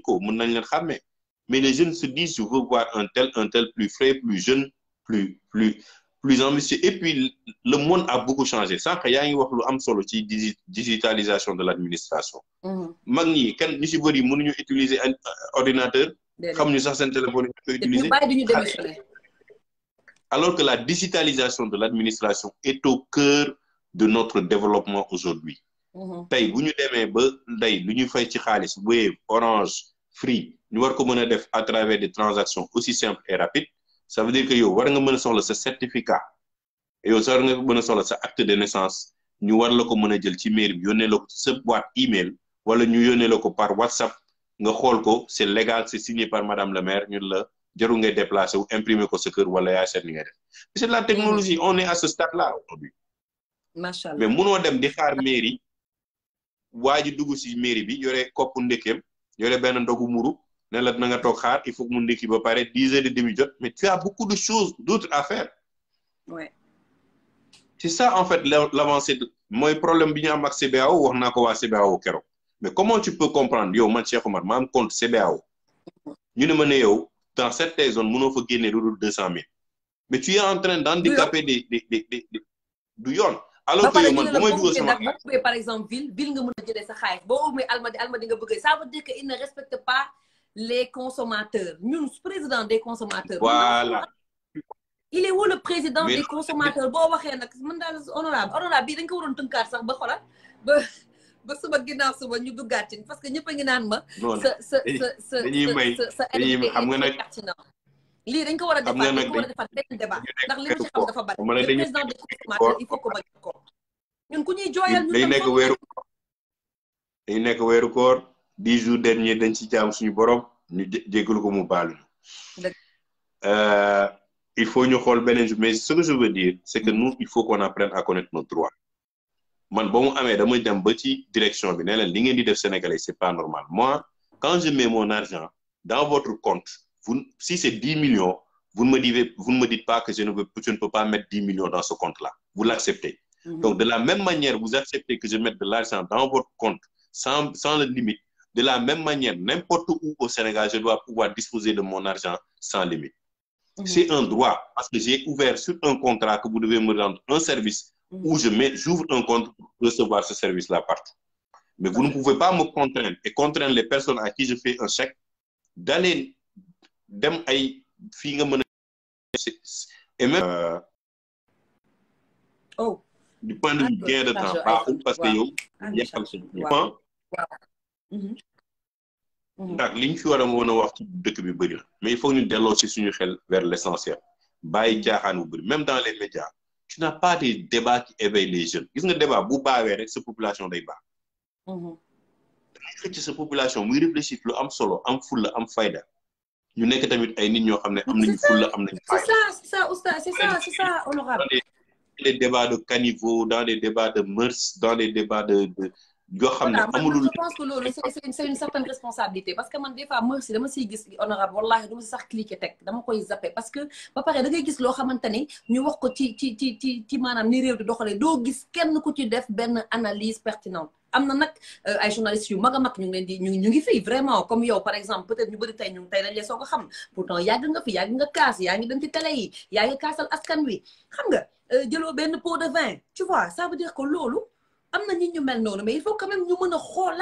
a xoolaat suñu système nu muy doxalee ba pare xale yi tamit bañ a tombati piège bi man xale yi lay wax. waaw mais ils ne sont pas fautifs. ndax je dis tout le temps que les enfants ne sont pas fautifs. gis nga boo juree sa doom bu nekkee sa kër mu gis comportement bi nga am lu muy def après bu mu la jaaxal bu nekkee da ngaa jub nga teg ko ci yoon nga def li ngay def ci moom ni nga mel lay mel c'est-à-dire dafa am lu muy bañal boppam parce que samay waajur lii lañ ma jàngal. bu nekkee ay mag ci biir réew yore ay kilifteef nekk ay élite ñuy caaxaan di foo il faut pas hésiter de voir les enfants aller dans ce sens-là bu nekkee ñi leen di teg nañ leen ci yoon Kagame moom kese Kagame a redressé son pays gisoo seen pays ñu nekk ci ay caaxaan ay foo yu ñàkk fayda Mohamed VI le roi de Maroc doo dem Maroc ba saaga seen roi doo foo xalaatoo wax ci moom lu bon sax sañoo ko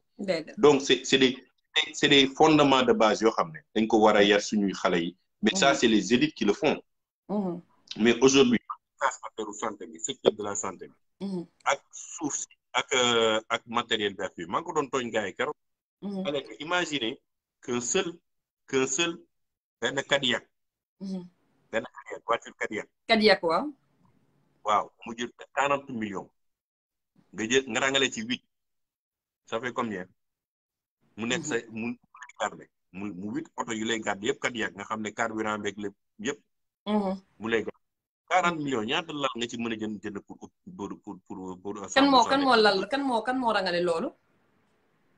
alors c'est ce que je veux dire et puis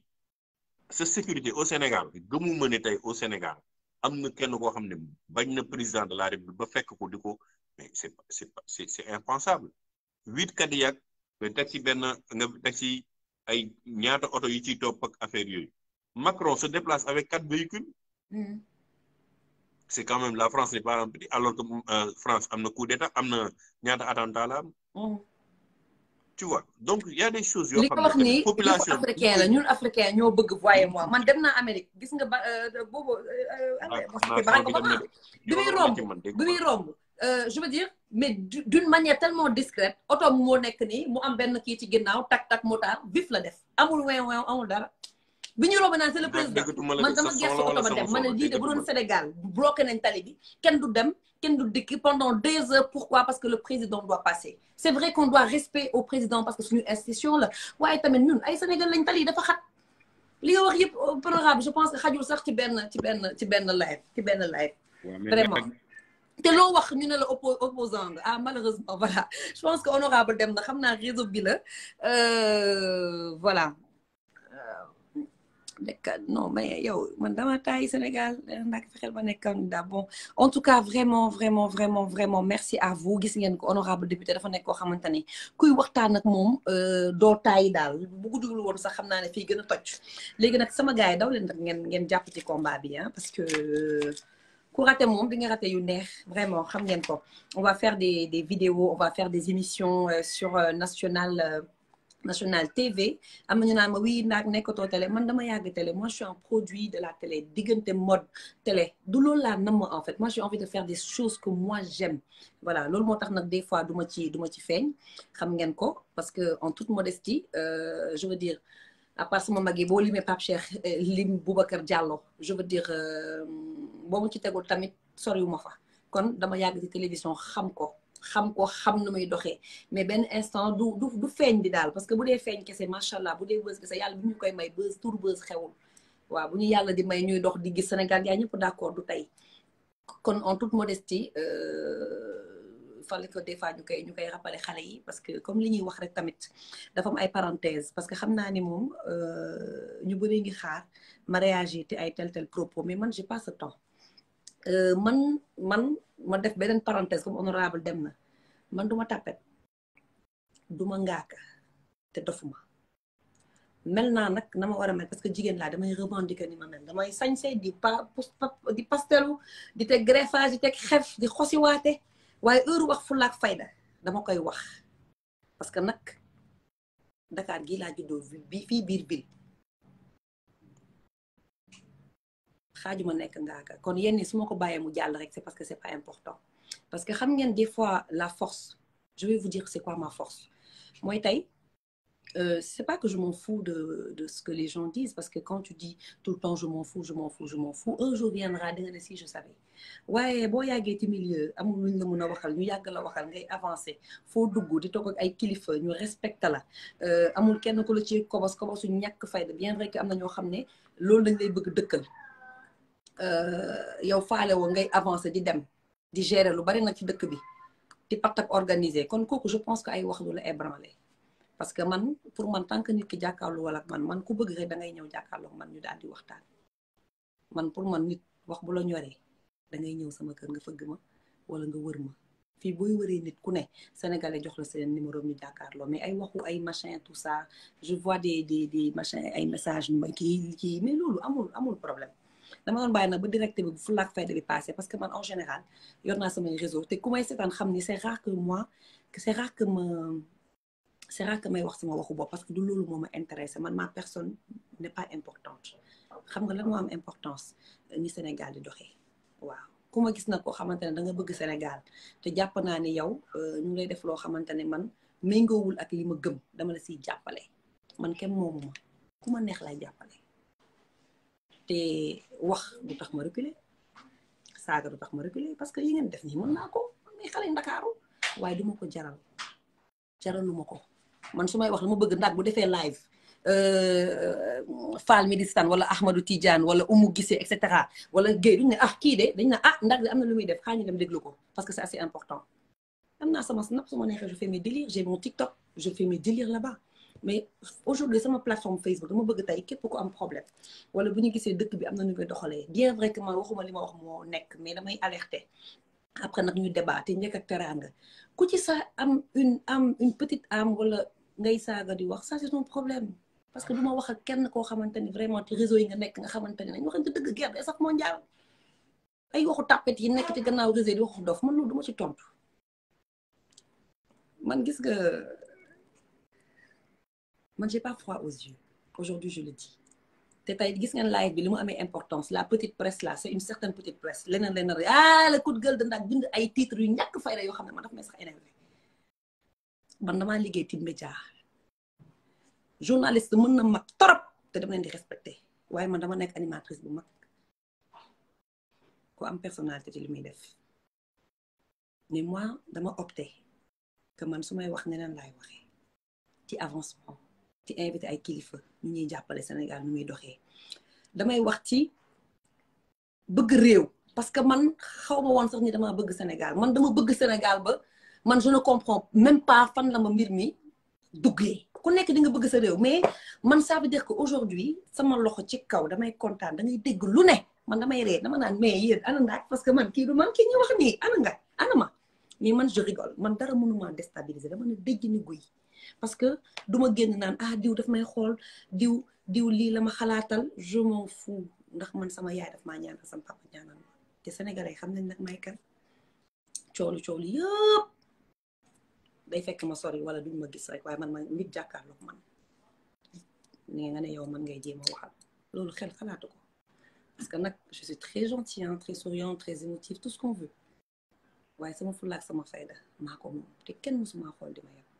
lu nekk nag di nga ko dégg mais c'est pas important parce que man je me dis que j'ai pas de compte à rendre wala di jéem a voilà quoi soxla ma ay ku ma bëgg ku ma bañ man li may def rek doy na ma li may def rek doy na ma sama waa kër samay xarit lañu samay xaritu démb samay nit lañu ñi ma bëgg ñu may bëgg ki ma nekkal mu xam may kan loolu rek doy na ma kon nag bu nekkee y a une certaine je sais pas moi une certaine presse en ligne waxuma la presse respectable dañuy fantasmer sur les célébrités et cetera loolu ñoom la mais ñi ma bëgg sax ñoo tax tey may wax parce que j'ai reçu tellement de messages yoo xam ne voilà bu leen calculer man voilà je suis dans mon monde je suis comme je suis xam nga bi ma man télé bi ma damaa judd rek def télé xam télé kon internet bi nga xam ne barki démb la xew buzz bi nga xamante ne turu buzz barki démb la xew mënumaa ébranler tey média tey bu doon nit mooy nekk sama caat damaa teel a dugg ci média kon nitu tey wala machin laissez passer moi je vis ma vie gisu leen ma fu may xanaa yéen gisu leen ma je suis très bien sans pression man lenn rek moo may tardel xam nga lan la waxtaanu Serigne Touba bu ñu passé foofu man ku ma bëgg am rek man fa nga may jaar am ma yàllaa ko dogal waaye gis nga bu weesoo loolu amul dara loo xamante ne saf na ma man maa toog ba mu neex ma reculer ci média parce que j'aspire à faire autre chose à faire mes propres choses parce que Sénégal da ngay siiw rek jëmale ëllëg loo bëgg a def sax doo ko mën a def doo mën a xarmat doo mën a def dara te à un moment donné voilà plus de 15 ans nga def ko ci média yi dafa yàgg léegi nag man alerte yi may alerté ginaaru kenn nenu ma damay wax sama avis ku mën a nekk ci live bi nga nekk ci ku mën a participer nga participer ci Njëkk ak Teraanga mais je ne vais jamais répondre à ce genre de bassesse waa ñiy bind machin vous perdez votre temps man kenn mënu maa déstabiliser parce que wax yi safuma man awma pression sociale man awma benn pression sociale yaay sonalu ma papa sonalu ma rakk sonalu ma doom sonalu ma parce que xam nañ may kan te xam nga nit boo xamee sa bopp waroo nekk tout le temps di justifier waaw c'est-à-dire je m'en fous loolu laa bind moi je m'en tape parce que du ma teree avancer du ma teree doon ki ma doon du ma teree samay nit bëgg ma xam nga léegi nag ñi nga xam ne seen xel fa la toll mais yéen alhamdulilah loolu c'est vous mais bu ñu taxawee on sait qui est qui te ñi nga xamante ne depuis 20h depuis 21h30 ñoo nekkoon ci live bi on était à 500 600 700 muy yéeg di wàcc di def ni dollars mais ñii ñàkkuñu fayda man je xam na est-ce que yéen da ngeen di perdre seen temps di seetaan daal pour me raconter ay balivernes wala yu demee noonu. Aujourd'hui moi je me dis que mun nañ bañ a bokk gëm-gëm mun nañ bañ a bokk gis-gis bokk fu ñu jëm mais Sénégal ñoo ko bokk. Alors s'il y a une certaine personne yoo xam ne seen esprit dafa suufee ba ñuy foog que voilà boo àndul ak ñoom ci benn gis-gis wala benn gëm-gëm rek yow lii nga laa nga doo dara wala voilà boo nekkee une certaine jigéen di imposer wu wala ngay affirmer wu ci dara dañuy foog ne yow tu n'es pas légitime da ngeen di nax seen bopp. Ici on est sénégalais carte d'identité j'ai ma pièce d'identité sénégalaise aw ma sax double nationalité sénégalaise tout court ci nday ci bàyyi kon man su ma toogul waxu dëkk bi mais kan moo koy wax bu dee bëri wax de kon bari leen ndax danaa xëy di bëri wax chaque jour ci média laa nekk nag dans le monde de la culture mais boo demee ba gis ndax système bi man ñun ñëpp dañ cee bokk mu am ñoo xam ne dañ koy revendiquer mu am seen ñoo xamante ni gisuñ seen bopp ci système bi man tey bu ma yàlla mayee tur dama ko liggéey sama tur kenn mayu ma ko ci ay ñàkk fayda. Moi, la mode m'a tout donné. Comme je dis à certaines personnes, je ne suis pas un produit, moi, de la télé. Purement télé. Non. Moi, je suis un produit de la mode. Moi, j'ai défilé avec des grands africains, européens. Dëkk yëpp. te fu ma dugg di nga gis ñu ma dàq dox ñu ma gën a njool machin am caaj mais fu ma ne tëll stylistes yëpp ma daan réclamer. Loolu je pense que samay nawle ñu ngi fi lu ñu ma bàyyi ma fen parce que dama mës a bëgg li may def su ma siy dem dama siy dem ba jeex. Télévision ñëw ma dugg fa def ko fulla ak fayda bokk l'une des premières femmes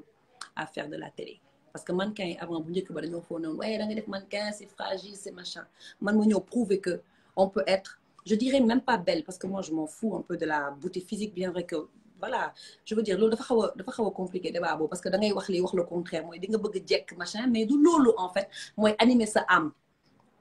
waaw da nga koy def parce que voilà t'es jeune mais du loolu mooy animer sa am bref bi ma fa duggee mel ni ma war a mel liggéey ak ay kilifa tukki def lépp buñ ma xamee tey ci liggéey nañ ma xamee kon dama defoon benn parenthèse bu gàtt rek parce que fàttali dafa baax pour wax à un moment donné lu tax man du ma dugg ci yeneen bases yi man su may dugg di tontu rek neneen laay tontoo man fu ma xàccee rek fu ma xàccee sama loxo bu diis di nga ko yëg mais pas ci ay wax man su may wax damay bëgg wax ji am fulla wax ji am fayda wax ji taxaw ñu wax même boo d'accord xam ne kii lii moo tax muy wax mais pas dafa bañ diw man bañu ma kenn mais sénégalaise la bu dëkk bi doxee dañu naan dox na ñu félicité ñi koy doxal waaye nag bu nekkee dafa soox mais dañuy taxaw ne dëkk bi soox na te ñun li ñuy jooy noonu man je touche du bois macha allah tey su ma feebaree bëgg dem faju feneen mais damay jël sama vol parce que comme li Cheikh Oumar wax milliardaires yeeg millions bu leen neexee dem faju fu leen neex mais tey ñaan naa yàlla tey feebar wala bëgg am doom toog fii Sénégal lépp fekk si ma mais bu munul voilà dëkk bi lu mu cher metti dañuy jug kaas ko mais ñu ngi koy gën a kaasal je veux dire du ñun parce que tamit ñu ngi sant yàlla on va pas cracher là-dessus yàlla teral lañu te ñu ngi sant yàlla bu baax ñu ngi sant yàlla tey bu ñuy waxu loyer d'accord lu mu metti man du ñu ñàkk loo xam ne mën nañ ko fay loyer wala jënd kër essence lu mu metti mais yow dañuy def suñu plein kon ñun des fois il faut que nit ñi xam ni du suñu bopp moo tax ñuy wax mais gëm leen ni Sénégal am na ay nit yoo xamante ne mën nañ kaasal sénégalais yi mën na kaasal suñu bopp suñu bien-être bopp te dërëm du ko lal dafa am ñoo xamante ne dañoo gore te xale bu jigéen mën na mel na ko neex mel na ko saf te du am yenn gëm-gëm yi te kooku moom ngeen jàkkaarloo tey sama baat ca kaw dafa am loo xamante ni doxew ma ko waxew ma ko gaw ma ko ku ko nag bëgg jël taf ma ko mais loolu yow la man loolu du altéré dara ci li may def dinaa xëy di gën a belli di gën a taal samay laaf di def la ma saf di gën a teg samay projet muy avancé loolu dama bëgg mu leer waxu internet bokkuñu ba ndax ba may jug nag di xew xale yi internet xewul de te boobu ba tey musul ñaaw kon loolu nag dama bëgg nit ñi di ko fàttali léegi leneen li tax may expliquer lii yëpp mooy élection législative yaa ngi ñëw duma kenn nag mais sama petite personne bii mun naa waat ni Sénégal dafa sax sama xol mun naa waat ni tey doxalinu réew mi man daf may intéressé xaw ma nag ëllëg luy xew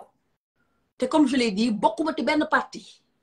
bokkuma fenn sama carte laa yor politique gu ma bokkuma fenn wala bokkuma fenn peut-être nag dinaa lancer benn mouvement parce que benn instant il faut que kaddu gi mu jóge Facebook nit ñi di ko dégg feneen ñuy gën a mën a imposer wu ñuy gën a mën a ànd ak ay nit ñoo xamante ne ñoo xarañ parce que ñun tey bu ñu naree xeex réew mi xarañuñ yenn xarañ yi pour mën a dugg ci yenn projet yi mën a wax ci yenn projet de loi yi mais par exemple ku ci mel ni Cheikh Oumar Sène nga am ko sa wet muy sa nit muy sa lépp nga xamante ne tey loo bëgg teg nga ne ko grand lii ak lii laa bëgg mu wax la yoon bi lu mu ci mën ak lu mu ci wan gis ngeen ko il est très pertinent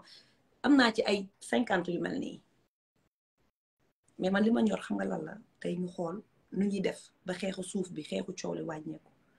nu ñuy def ba constitution bi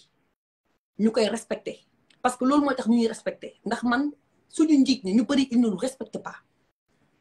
ils ne nous respectent pas il faut ñuy bañ a nag di dem ak euphorie di dem ak def populisme di foo ne que waaw diw lii diw laa benn jigéen bu waxee ñu ne ah diw faram la diw galam la comme si les femmes sénégalaises dañ leen di tënk ci ay farak gel les femmes sénégalaises elles sont bonnes ah je sais pas tur bi sax su ma ko naree wax ni dafay ñaaw elles sont bonnes voilà je suis désolée loolu ku ko xalaat rek sa esprit moo bas yow yaa mel noonu y a des femmes ici des femmes de valeur il y a des femmes aussi célèbres qu'elles sont hein elles ont la tête sur les épaules il y a des femmes yoo xam ne d'accord elles sont célèbres mais amuñu ambition wax ci réew mi mais loolu ñoom la man nag sama siiw gii bëgguma ci lenn ndax jóg siiw ñu bari bëgg nañ ko dañuy tàkk di fay ñun siiw bu njëkk ba moo tax tey yàlla su ma bàyyi woon média 10 ans ñëwaat toog nit ñi xam nañu kii kan la xale bu ko xamul tamit boo ko laajee sa yaay wala nga laaj ko sa mag mu ne la ah ndaag de xale bu baax la woon bu doon góorgóorlu ci lii ak lii ak lii liggéey fii ak fii ak fii kon nag tey man damaa bëgg tey jël man sama tur ak sama lépp ma def ko au service des Sénégalais waaye nag benn Sénégalais moomu ma man yéen ñoo far ñoo yem ñun xamante nañu on se connaît très bien xamante nañu ça veut dire que am na ñoo xam ne du ma leen topp ci seen débat parce que ay kaña la ñoom te man bëgguma ko am jikko kaña waaye nag nu mu amee ay kaña noonu la amee ay nit yoo xamante ne dañoo baax am yar am teggin xam ni kii kat amul benn intérêt ci lii man kenn mënu maa salteel balaa nga koy xam dara ñor ma taal sama live ñëppay taxaw déglu ko ñëpp a koy partagé nit ñi ñàkk ñu fayda te pertuñ seen temps kon man duma perte sama temps ci ay futilité man duma ragal de dama ne partage di gérer li may gérer ndax sama xol bi dafa neex te lu koy mën a xëjëmal man gisuma ko man ci essentiel laay dox ak ci fulla ak fayda kon ma revenir ak sama mouton damaa bëgg nag bu lii weesoo def benn cagnotte bu mag benn cagnotte international waa Amérique waa France yéen ñëpp ngeen ñëw ñu xool benn consensus ñuy waxtaanee parce que am na politiciens yoo xamante ne judd nañ barki Demba Ndiaye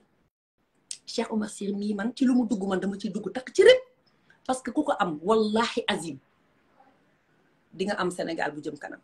parce que on manque nit ñoo xamante dañoo manque ay personnes de valeur personnes yu am éthique ñoo xamante ne xaalis du leen yëngal xaalis ñëpp ko bëgg waaye ngor moo dàq xaalis ah Omar am ngor moo gën a neex am xaalis am dignité moo gën a neex am xaalis nga am sagesse moo gën a neex am xaalis parce que loolu yëpp boo ko amee lépp lay fekk si xaw ma ndax dégg na ngeen ma am déet léegi nag man dinaa lancer benn cagnotte boo xamante ne dama bëgg rek ñu jàppale xale yi nga xamante ne ñu ngi jug am na ñoo xamante ne jug nañ barki Demba Ndiaye gis nañ leen ñeneen a ngi ñëw il faut ñu jàppale leen dinaa ko lancer te dama bëgg ngeen partager ko tous les jours ngir nag ñenn ñi mën ñoo représenter ci assemblée nationale man loolu laa bëgg te xam naa ni nag dinañ ci ànd li tax nag ma expliquer lii yëpp dama leen bëggoon wax rek ni essentiel man ci lay dox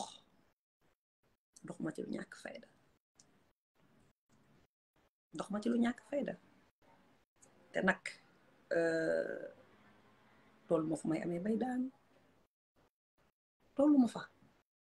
tollu ma fu may amee sax bay ñàkk waaye leen rek laa toog mën ko mu mën a metti ci man mooy Sénégal gën a suux ndax suux nañu sax tuuti ñu gën a suux waxuma nag dëkk bi kenn liggéeyu ko si liggéey nañ ko balaa ko ngay xam nga jël Ila Touba wala ngay génn dëkk bi et cetera liggéey nañ ko mais dafa des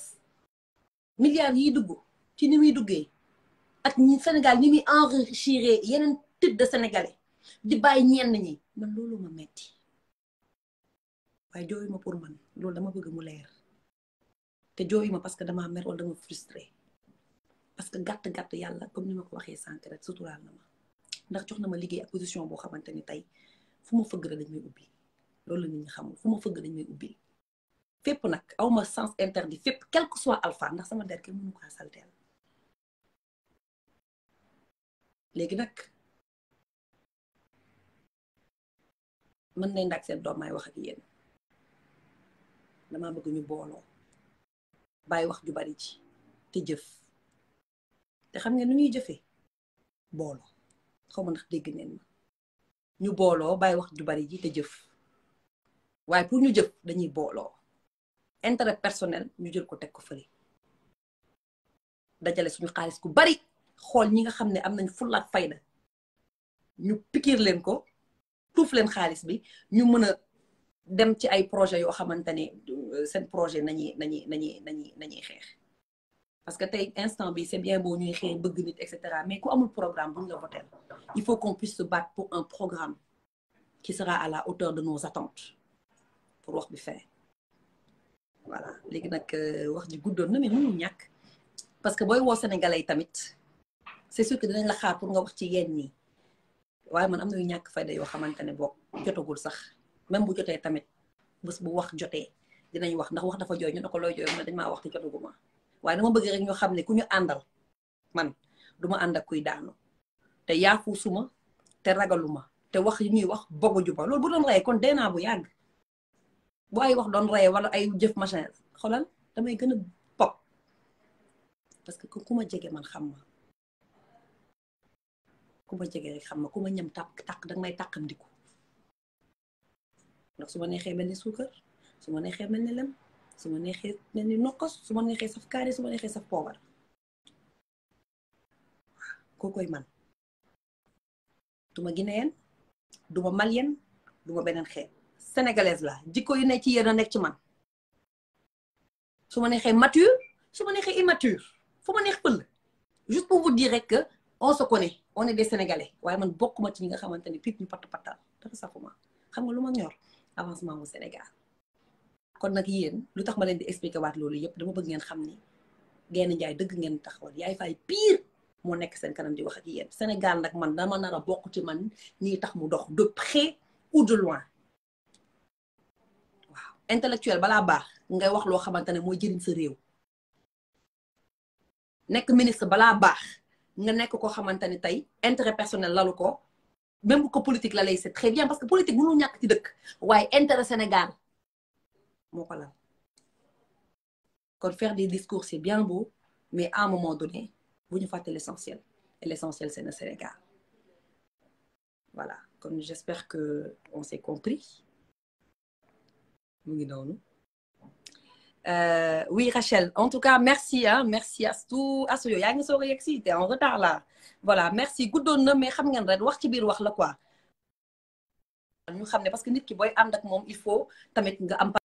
parenthèse yooyu ubbi ñu xam waaw bu leen ragal ndax man ku amoon ci man dara génn nga ko waaye damaa set wecc barki borom Touba di sant yàlla bu wér nag nit di nga ko gis te doo ko xam waaye su ma leen nee rek nii non wax baaxul sax damay cata sama bopp bàyyi ba noppi François Sipou non François man je préfère sax xam nga tey boo jógee sax dem di représenter je veux dire war naa ko mën te su ma demoon ñu am député bu am maanaa lu ñu def ma dina ko mel ne doomu Maam Jaara Fam mais problème bi mooy actuellement man je veux trouver des fonds pour qu'on puisse financer certaines personnes yu ko mérité